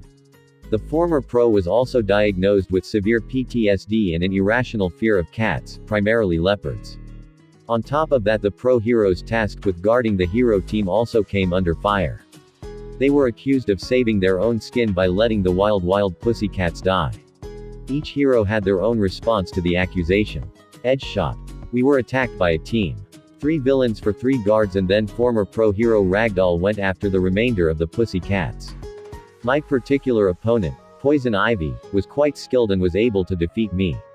The reason she did not kill me is a mystery that I have admittedly lost sleep over. Yukyu. My opponent caught me off guard. Such cheap tactics will not work a second time. The reason I was spared is unknown to me, but it will be the boy's undoing. Yukyu's response infuriated Nito, who had beaten her in one-on-one combat using only his haki and his combat prowess. He ranted and raved for several hours, until Abara returned and was able to calm him down. Gang Orca. My opponent, Mr. Compress, was able to best me in combat fair and square. I believe the reason that he left me alive is that he sees me as a rival of sorts due to our conflict during the Camino incident. Compress grinned under his mask at Gang Orca's recognition of his motives. Nito promised to kill Yukio the next time they fought, and Ibara was relatively indifferent on the subject. Squeals of delight soon brought smiles to everyone's faces. The reason for this, you ask? Izuku was playing with Eri. The young girl liked everyone in the family, but playing with the infamous Joker was her favorite pastime. Momo came as a close second. The primary hypothesis is that the boss and his girlfriend had the most versatile abilities. Combined with their intelligence, and Eri had a nigh unlimited amount of possibilities for playtime. Right now Eri was playing and dancing with a string-made copy of herself. That's right folks, Izuku could create string clones now. But what about the others, you ask? The heroes and the vigilantes. What are they doing? Without the League of Villains obsessively going after All Might, the remainder of Class 1A that continued to study the ins and outs of heroism had a relatively uneventful time in whichever school they transferred to. Most went to Shiketsu, but others chose different schools like Ketsubutsu Academy. The ones who stopped trying to be heroes led especially uneventful lives. Iida had his legs amputated about a little less than a month ago and was attending a regular private school. The reason for this is that he was actually blacklisted from anything related to heroics. He couldn't even work in the support industry. Instead, he's opting to save people a different way, through medicine. He is one of the 2 members of UA's first-year heroics class that hasn't kept in contact with the others. His part in Fumikage Tokoyami's death ensured that not even Uraraka was speaking with him anymore. The boy was now an even bigger workaholic than before, and would likely be an alcoholic in the future as well. The other member of Class 1A that didn't keep in contact with the others was Katsuki Bakugo, now known as the Vigilante Fragger. His name is based off of the drag grenade design on his old hero costume. His skill combined with his quirk now allowed him to keep up with pro-level fighters including Nejiro Hato and Tamaki Amajiki. He wasn't quite at the level of Mirio Tagata, but given enough time he could likely reach that level. That is assuming he was given enough time. Izuku hasn't forgotten about him and he hasn't forgotten about Izuku. The only thing preventing him from hunting down the infamous crime lord was the lack of information related to him. Katsuki could only really wait for him to show up and hope that he can get a shot in at him. The vigilante group led by Knuckleduster was still focusing on trigger users and dealers. Izuku, when not playing with Eri or enjoying time with Momo, was expanding his field of influence. For the most part he had gangs and other criminal organizations under his thumb. Gangs, like the Mutants which, as the name implied, was comprised solely of mutation-type quirk users, and organizations like the Gifters who dealt in drug deals and prostitution. He had a hand in every criminal industry possible. Drugs, prostitution, contract killing, abductions, you name it, he was involved. Now how could he possibly expand his influence even more, you ask? The answer is quite simple. Izuku, Joker, Midoriya now had a hand in politics. He's bought out several politicians, from councillors and representatives to Supreme Court justices and members of the Prime Minister's cabinet. With the wealth he's accrued and the fearsome reputation he's gained over the years, it wasn't really too hard. Izuku's also gained several members of the police force under his influence as well, from beat cops to detectives. He's currently working with several criminal chemists to improve upon the effects of trigger while minimizing the drawbacks and tells that come with using the quirk steroid. Now why does he need all of these drug improvements and influence expansions, you ask? It's quite simple, he's planning to reshape society itself. By controlling politics, he can make it harder for heroes to do their work. By controlling the police force he can falsify or outright get rid of incriminating evidence. And by improving Trigger he can enhance the combat abilities of other gangs and solo criminals for when he makes his big move against heroes. A move so big that the hero-worshipping society everyone knows will be shaken to its very core and toppled to the ground. And Izuku will rise from the rubble as the man that will set Japan back on track. Izuku's endgame isn't just the acquisition of power and the restructuring of society. Izuku's endgame is to be king. Chapter 15. Katsuki was more than just a little upset. It didn't matter who he asked, threatened, or attempted to coerce into getting information on Joker because no one would talk. Everyone was either paid off or too scared to rat on the criminalord, and it infuriated the explosive vigilante. What infuriated him the most, however, was that he could understand the fear people felt. He could understand why someone wouldn't want to rat out Izuku, and it pissed him off to no end.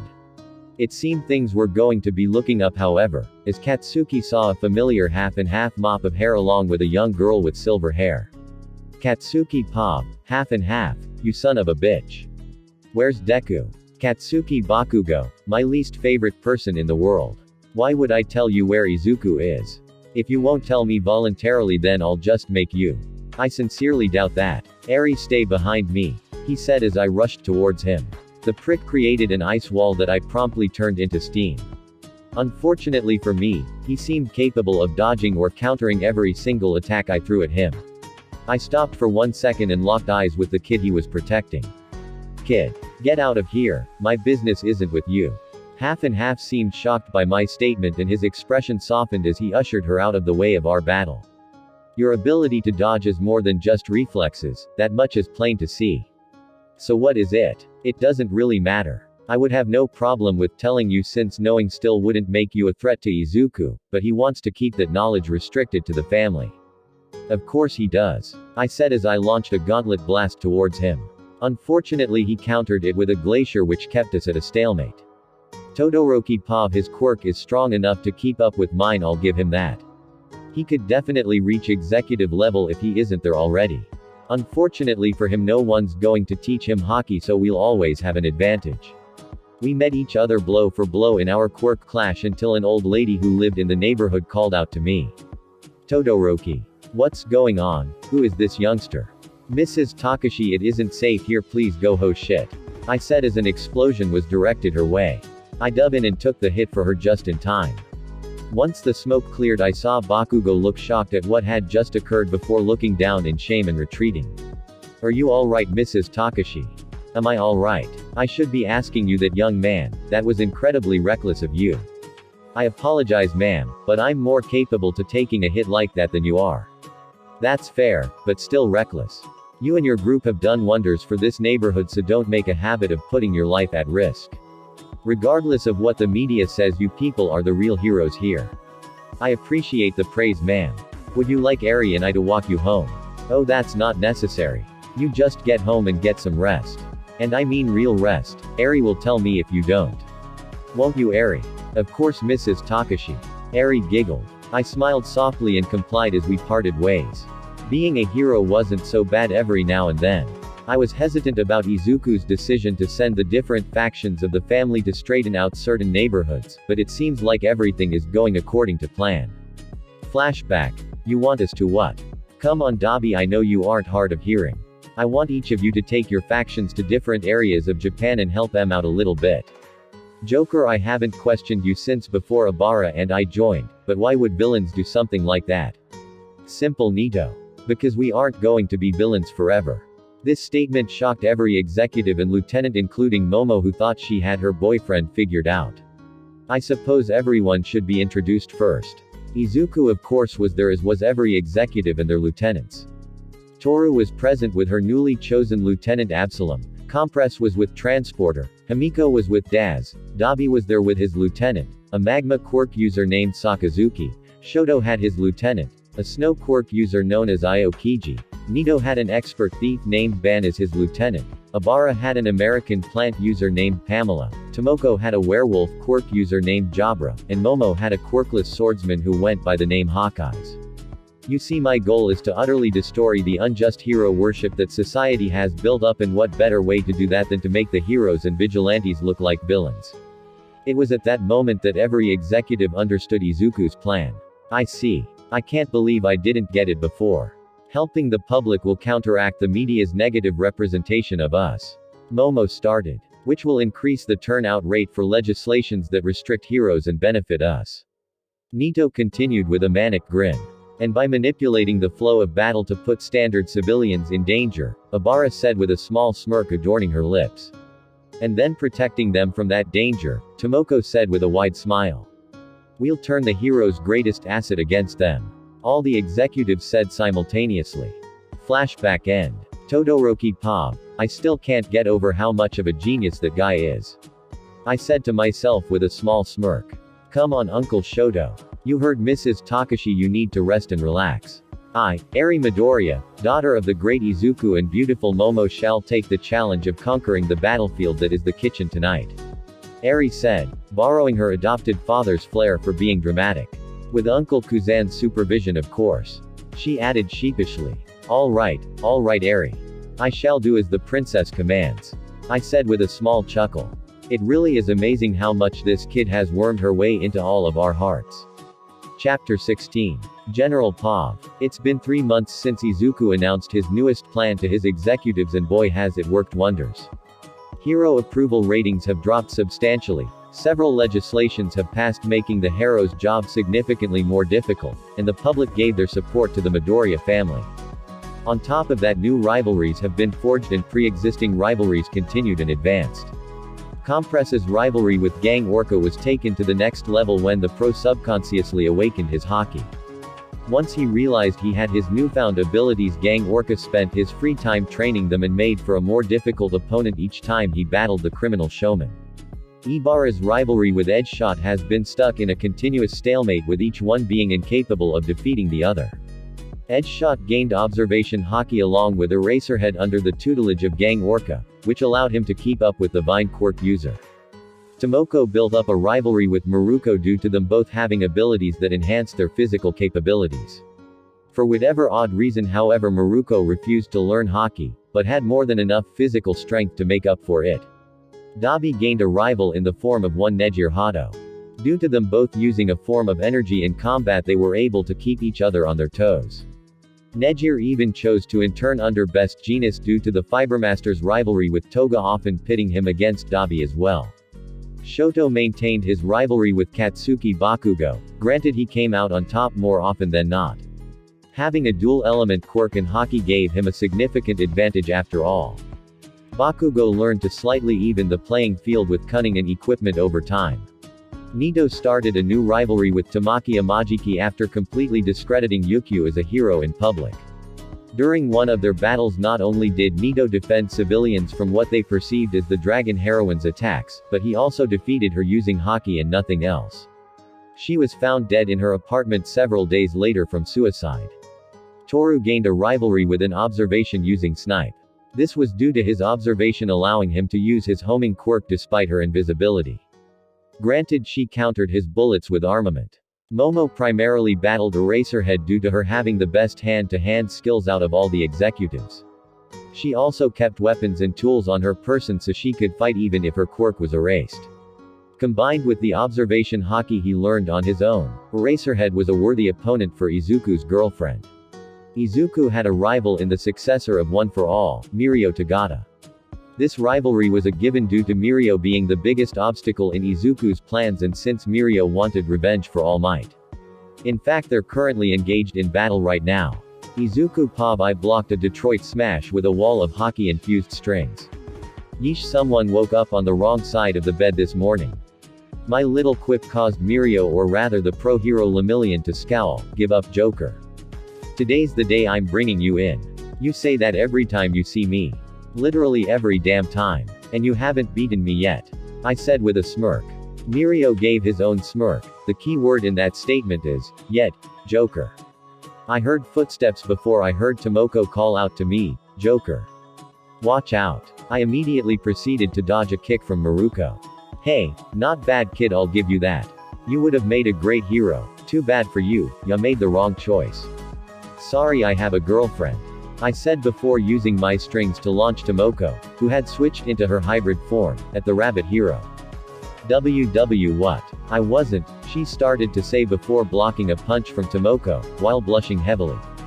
Tomoko picked up on my little gag and said, "Woo, Maruko. Hitting on a kid who's already taken, and you call us villains. That's it, Ragdoll. I swear I'm gonna kick you into the ground if it's the last thing I do." Tomoko gave a fang-filled grin. Didn't you know? Leopards eat rabbits, she said as the two women rushed at each other. Woohoo, cat fight, I said as I dodged another one of Mirio's attacks, while using my strings to move a civilian out of harm's way. Yeesh, property damage is one thing, but civilians are another. You really should hold back when you're fighting. I don't need a lecture on heroics from a villain like you, the hero said indignantly.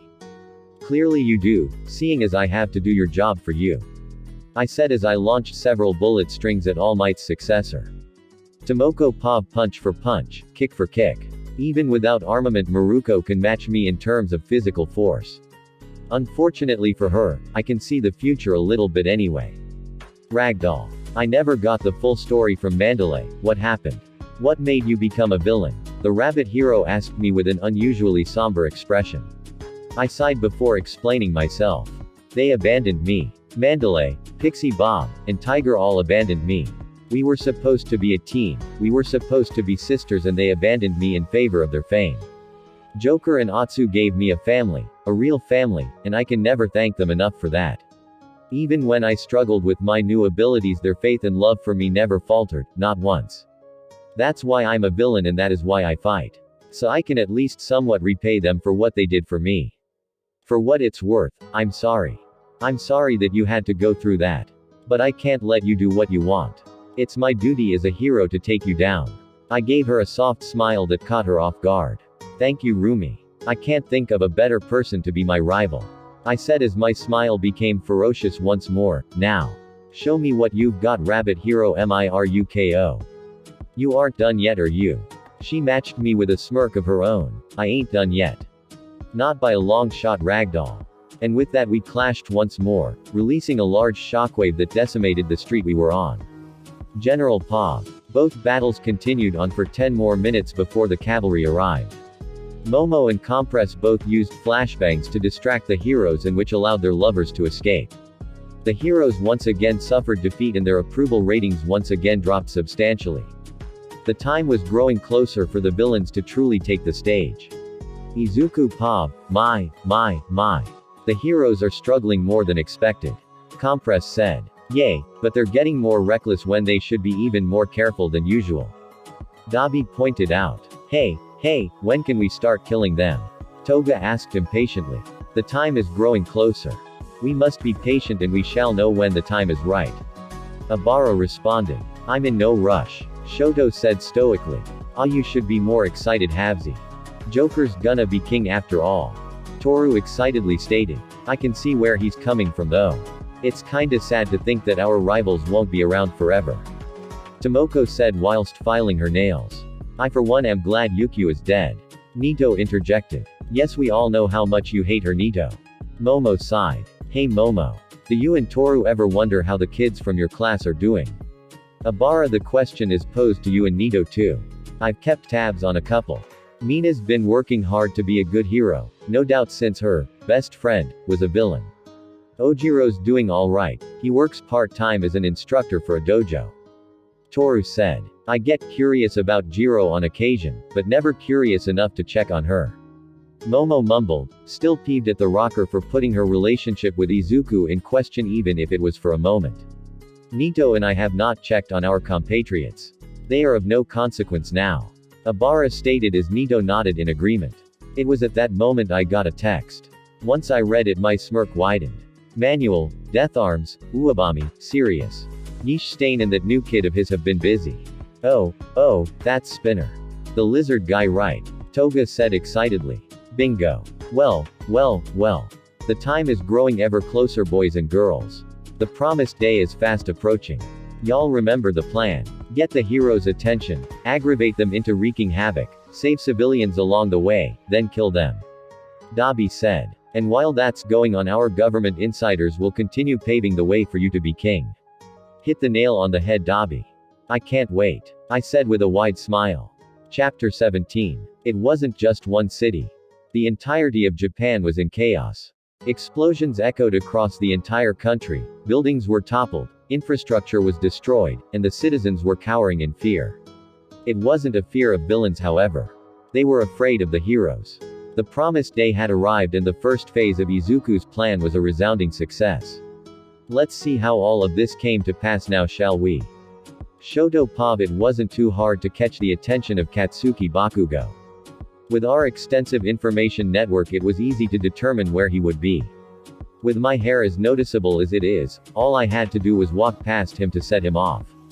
You son of a bitch, stop running, the explosive vigilante yelled as he let off another explosion. Little did he know I had Aokiji and the others under my command ushering scared civilians out of the line of fire. They also let every one of them know that they worked for me and by extension the family. That way the civilians knew that we criminals were the ones saving them. Sorry, I don't have time to waste fighting you, I said, knowing that it would set him off even more. With that one statement his explosions got even bigger than they were before, causing more damage and frightening more citizens. I'm glad Izuku entrusted him to me. Knowing that he's not even worth the time of day to Deku is the ultimate insult. Compress Pov, I sent Transporter into Gang Orca's agency to issue my challenge, so it didn't take too long before the Haki using Pro confronted me. He is a man of honor after all. Mr. Compress, he stated simply. Gang Orca, fancy meeting you here, I said with a flamboyant bow.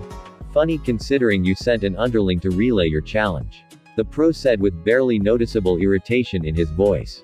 Ah yes, Transporter is such a diligent worker. I truly am grateful that he follows me, I said as I dodged a Haki-infused punch that took down the wall that was behind me. If I didn't know any better I'd say you were upset, gang. I would like to think we have enough respect for one another to issue challenges in person. I apologize for not wanting to walk into a hero agency all on my lonesome. I like my freedom and taking on a whole agency is a bit much even for me, I said, knowing that gang knew enough about Haki to see through my lie. Who do you think you're fooling, Compress? This power that you've had and that I've awakened is more than enough to get you through my agency. Not to mention your quirk would make it especially easy, said the Orsinus user as he grew progressively more irritated. Haki can only get one so far, gang. Now why don't we Zhu? I started to say before being interrupted by a Haki-infused soundwave that destroyed yet another wall after I dodged it. Now that's just rude. Enough of these games, Compress, he bellowed as he resumed his attack. Thank goodness Transporter is so good at his job. Gang is completely unaware of the civilians he's frightening. Exactly as planned. Dabi Pov, it's really convenient that Best Jeanist is a stickler for the rules and schedule keeping. It makes our job that much easier. Walk hand in hand with my psychotic wife down a certain street, at a certain time, and Izuku's plan gets put into motion. Stop right there, villains. It's time for you to be brought in for your crimes, the Fiber Master shouted. Yeesh, I didn't know going on an afternoon stroll with my wife was a crime, I said loudly enough for nearby civilians to hear. The whispers spread like wildfire. Don't play coy, Dabi. You know what you've done, stated Nejir. It's odd to not hear her ask questions, but considering how much trouble I've given her I shouldn't be too surprised. You mean doing your job for you? Ya know, saving the people you're supposed to protect. And you call us the villains? Toga said, which riled them up even further. Daz. Sakazuki. Get everyone else out of here. These so-called heroes are apparently upset and we all know how that ends up, I said to the two lieutenants. We won't let yo. Best Jeanist started before Toga interrupted. Won't let us do what? Save the people. Do your job. What exactly are you trying to stop, Genie boy? God, I love that woman. A sentiment I'm starting to extend to these civilians, seeing how they're cheering us on and booing the two pros in front of us. I created a wall of fire to block the shockwave Nejir launched at me. Wow. Way to ruin my internal monologue. And you call us the evil ones, I said before launching a fireball that was big enough to hurt her, small enough to avoid major property damage. Himiko, be a dear and take Mr. Jeanist somewhere else. He'll only get in my way. You got it, babe, she said with a kiss on my cheek, as she rushed towards Best Jeanist and steered her fight away from mine. Now then, let's get this routine song and dance started, Nejir Hato, I said as we both launched waves of our respective energy at one another. Tomoko Pov Maruko and I were quite similar to that old American cartoon Tom and Jerry. We just attacked each other on sight. Not because we hate each other, but because we love fighting each other to the point where nothing else matters in that moment. Izuku was right, this carnivorous zone makes me a lot more bloodthirsty. Thankfully Jabra is good at directing our faction to evacuate the civilians. Nito Pov, I can see why Tamaki Amajiki was considered one of UA's big three. His attacks are precise enough to keep property damage at a minimum, while still packing a heavy punch. If it weren't for Ban's telekinetic abilities I'm not sure we would have been able to turn the public against him. What's this? I thought heroes were supposed to be better than villains. So why is it that my crew and I are saving people from you? Answer me that, hero. I ranted at him. He just sharply exhaled and attacked me once more. He's quite soft-spoken, but that works in my favor since he doesn't try and refute anything I say. Not even trying to defend against my accusations. That's the same thing as pleading guilty. I said as I hit him in the chest with a hockey-infused fist. My success didn't last long however since I had to dodge a spiraling fist and a trash can thrown my way. Sen Kaibara and Reiko Yanagi. To what do I owe the unexpected pleasure? We're here to help you Monoma. Said Kaibara. I'm already not liking this. You may have become a villain, but we believe you can be saved. Yanagi stated. I'm definitely not liking this. Alright, I'm gonna stop you right there. I wasn't forced or coerced into joining the family. This was the choice that I made. Whether or not you like it is none of my concern. I said, but this only seemed to make them even more determined. How troublesome. Abara Pav, I was wondering when you would show up Edgeshot. I said as I was sitting cross-legged on a building rooftop. I've been taking lessons in being dramatic from Joker, so putting it into practice on the promised day seems fitting. Poison Ivy. I've heard that the other members of your family have been moving out as well. What exactly are you planning? The ninja hero asked. We are planning to do God's work, nothing more. I said with my back still facing him. I coated my index finger in armament as signal to Pamela to start preparations for civilian evacuations. If you think the decrease in hero approval ratings is going to discourage us, you are sorely mistaken. If anything, it will pressure us to do better. He said, slipping into a fighting stance. Yes, do try and do better. Having to do your job for you is quite taxing. I snarked as my middle finger was coated, signaling that preparations should be finished and everyone should be ready to act. Edgeshot attacked with a hockey-imbued kick, which I promptly dodged as Pamela and the others working under me focused on moving the civilians to safety. I retaliated by coating 3 vines in hockey and attacking him from different angles. The ninja hero used his quirk to dodge and counterattack with a hockey-infused punch, which I blocked with my vines. Was the truth really that hard to bear? If you lot fail to protect the citizens, then someone must do it for you. We just so happen to succeed where you fail. I could tell that he was more irritated than he cared to admit. He clearly wanted to refute me despite being incapable of doing so. Before he could attack once more, I used my vines to redirect an enlarged bolt thrown my way. Using observation, I dodged an iron fist that would have connected with my spine had I not moved. This is certainly a surprise. How have you two been? I said with a small smile.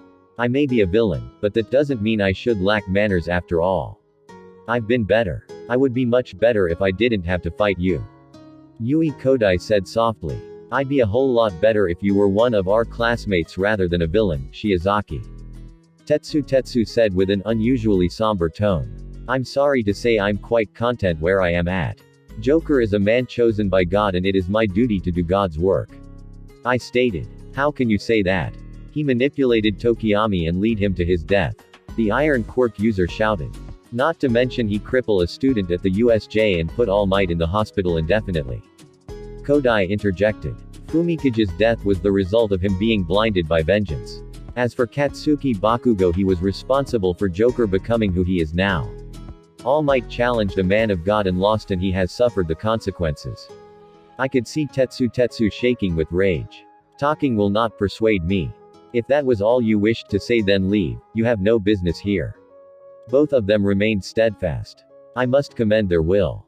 To stay put despite facing an opponent out of their league takes tremendous courage.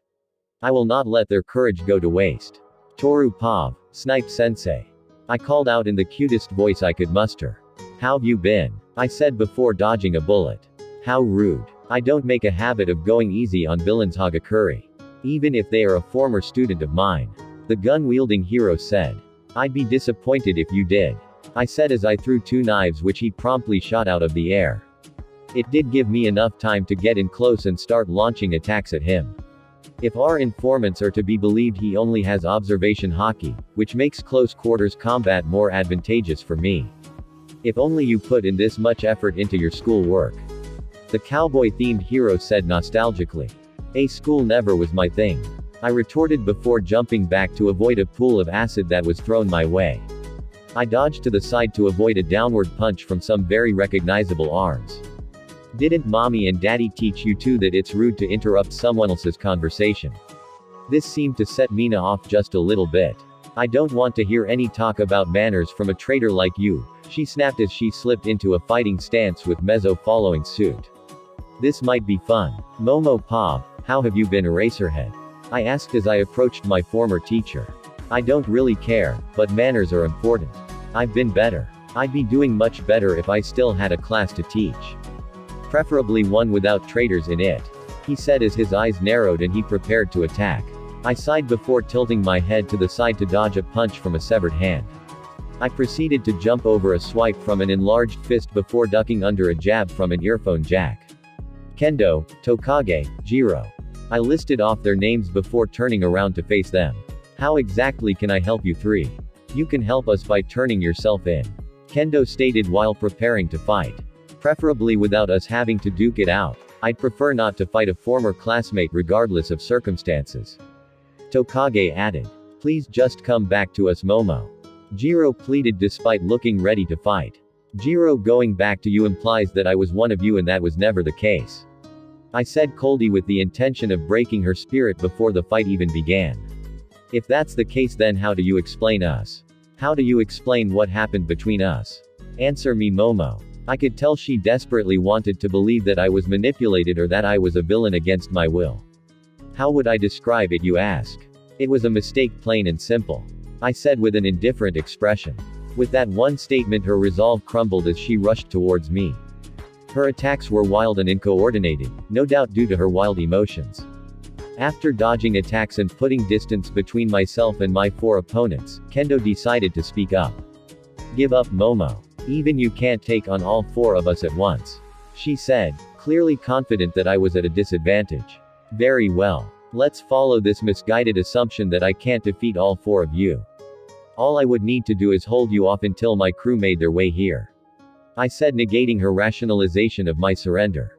They still seem confident in defeating me, unfortunately. What fools. Izuku Pava, it's good to be the king. After having my political insiders draft up a document that once signed would transfer all political and military power to me, all that needed to be done was have people sign it. Needless to say, my power to control people's body made the signing unanimous. I then proceeded to execute everyone who openly defied me and kept an eye on those who would oppose me in a more subtle way. Now all I need to do is televise my succession of the throne. It might take the people a little getting used to, seeing as Japan always had an emperor before, but a new era calls for a new tradition. Ahem, attention citizens of Japan.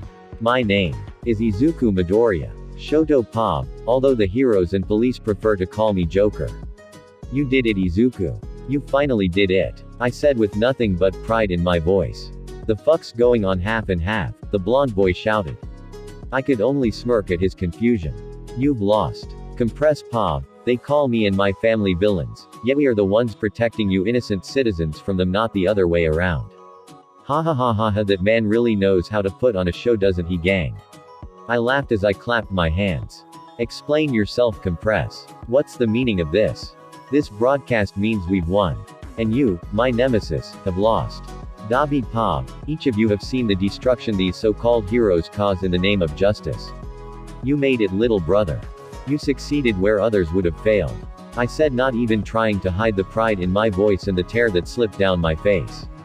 What's he doing? Why is he broadcasting this? Doesn't he know that this just tells Mirio where he is? Hado asked in quick succession. Mirio Tagata is no longer of any consequence. None of you heroes are. Tomoko Pab, their complete disregard for others has taken the lives of family members and destroyed homes. We've lost, haven't we? Maruko said with a surprisingly calm voice. Yes, you have. Nito Pab, the French Revolution, the American Civil War, the rise and fall of the Soviet Union. I laughed maniacally until I could barely breathe, and then I laughed some more. I caught a glimpse of the horror and confusion on their faces. This caused me to laugh even harder. I'm sure they had questions, but their voices have been drowned out by our victory. Abara Pab, when dissatisfaction reaches its peak, society undergoes a drastic change to rid itself of its dissatisfaction. I fell to my knees and clasped my hands in prayer. God's will has been enacted at last.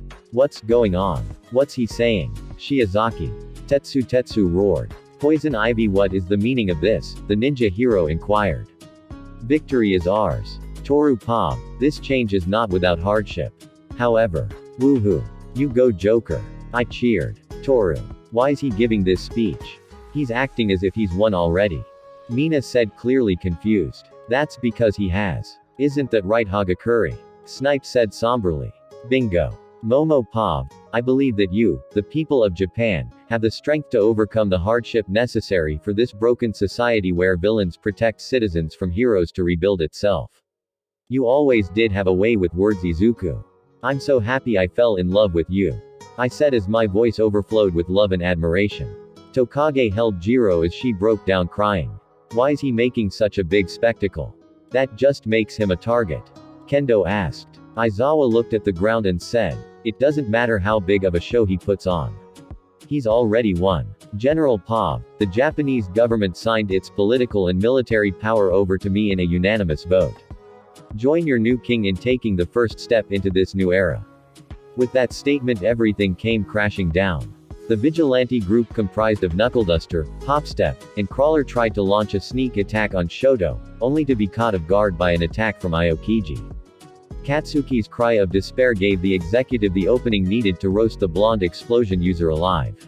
Katsuki's last thoughts were ones of regret because he knew that if he treated Izuku differently, none of this would have come to pass. Transporter appeared behind Gang Orca and shot 7 bullets into his back, which allowed Compress to turn the pro into a marble and crush it. Maruko blocked a sneak attack from Jabra, but Tomoko attacked her from behind and ripped out her heart. Hado got caught in between Dabi's blue flames and Sakazuki's magma, while Daz and Himiko slaughtered Best Jeanist with their blades. Ban snapped Kaibara's neck with one hand and choked Yanagi to death with the other, while Nito used all of his armament haki to punch a hole through Amajiki's chest. Pamela created a carnivorous plant that devoured Kodai and Edge shot, while Abara ripped Tetsu in half using her haki-empowered vines. Absalom snuck behind Shoji and slit his throat just as Toru threw a knife into Mina's and Snippei's heads. Momo shot Tokage in the head while Hawkeyes cut Kendo and Aizawa into pieces. She then straddled Jiro and strangled her to death so she could watch the life leave the girl's eyes. Izuku Pov, I saw Mount Lady throw Mirio towards me just before Stain and Spinner jumped out from nearby buildings and stabbed her eyes. Mirio landed right in front of me. Do you think you've won, Joker? The pro said with venom in his voice. I don't think I've won. I know I've won, I said as my grin widened with every word. This set one for all successor off as he rushed towards me. I activated my awakening and started launching pillars of strings at him. He definitely avoided them better than Overhaul and Night Eye did. Granted, it was much easier since his attacks created gusts of air pressure so he could launch himself around. He got past my awakening several times and we would duke it out until I could put distance between us again. The guy was good, I'll give him that. He could match me blow for blow, which took All Might and All for One working together to do. We were both bruised and bleeding with our clothes in tatters. Unfortunately for him, I was done playing around. General Pov, 16 rounds of holy ammunition. Izuku said as pillars of strings gathered around him. Mirio wound back his arm and said, United States of God thread. The crime lord shouted as he launched the hockey-coated string pillars at the successor to the symbol of peace. SMAAAAAASH. He roared as his fist collided with Izuku's strings. Their ultimate attacks stalemated for 2 full minutes until Mirio started being pushed back as the strings dug into his fist. The pro was not deterred, however, as he pushed through the pain and broke through the strings as his ultimate move passed down to him from All Might connected with the newly crowned tyrant's face. Once the dust settled, Izuku had his back to the ground while Mirio remained standing. The pro was breathing heavily and was more injured than he had ever been in his life. It was all worth it though. He had come out on top. He succeeded where All Might had failed, and corrected the mistake that was Izuku Midoriya. Or so he thought. Izuku's voice first came out as a small chuckle, which soon grew into a symphony of maniacal laughter. Mirio's triumphant expression dropped as Izuku, Joker, Midoriya picked himself up from the rubble with the biggest, most terrifying smile the world has ever seen. What? Is that all you got? The king said before twitching his finger and beheading Mirio Tagata. Izuku laughed once more as Stain and Spinner dumped Mount Lady's enlarged head at his feet before walking away to continue their hunt. Time skip, and that is the story of how I became king. Izuku, you became king yesterday. The only reason your injuries are even healed is because Doc Q is good at what he does. Dabi said, confused as to why his brother told them the story they all lived through. I for one think it was a great story. Momo said as she cuddled her boyfriend. You're such a suck-up, Momo. Toru shot at her sister with an invisible smirk on her face. I am not. Unfortunately for her, the other executives all sided with Toru. Until Izuku piped up. No, she just wants a ring on her finger. Speaking of which, Momo, will you marry me? The emerald-eyed emperor said while pulling out a ring. Momo answered by slipping the ring on and making out with her new fiancé. Using his strings, Izuku created a sign that read, "Get on with it, losers," which prompted the other non-married males to propose to their respective girlfriends. Doc Q, being the royal minister and doctor, pronounced everyone man and wife right then and there. From that day forward, the Midoriya family worked towards building society back up. Toru and Absalom worked with their crew as silencers that stopped rebellions before they started, with the help of Calculator and all of the info brokers they had at their disposal. The other executives became enforcers that made sure Izuku's will was carried out. Japan had entered a new era and the citizens really didn't mind. They saw a flawed system fall and give rise to a new one. Izuku did not forget his roots, however. The first thing he did was do away with quirkless discrimination by revealing all of the quirkless members of his organization, one of which was the Queen's lieutenant. He also made a day of remembrance for his mother, who always stuck by him.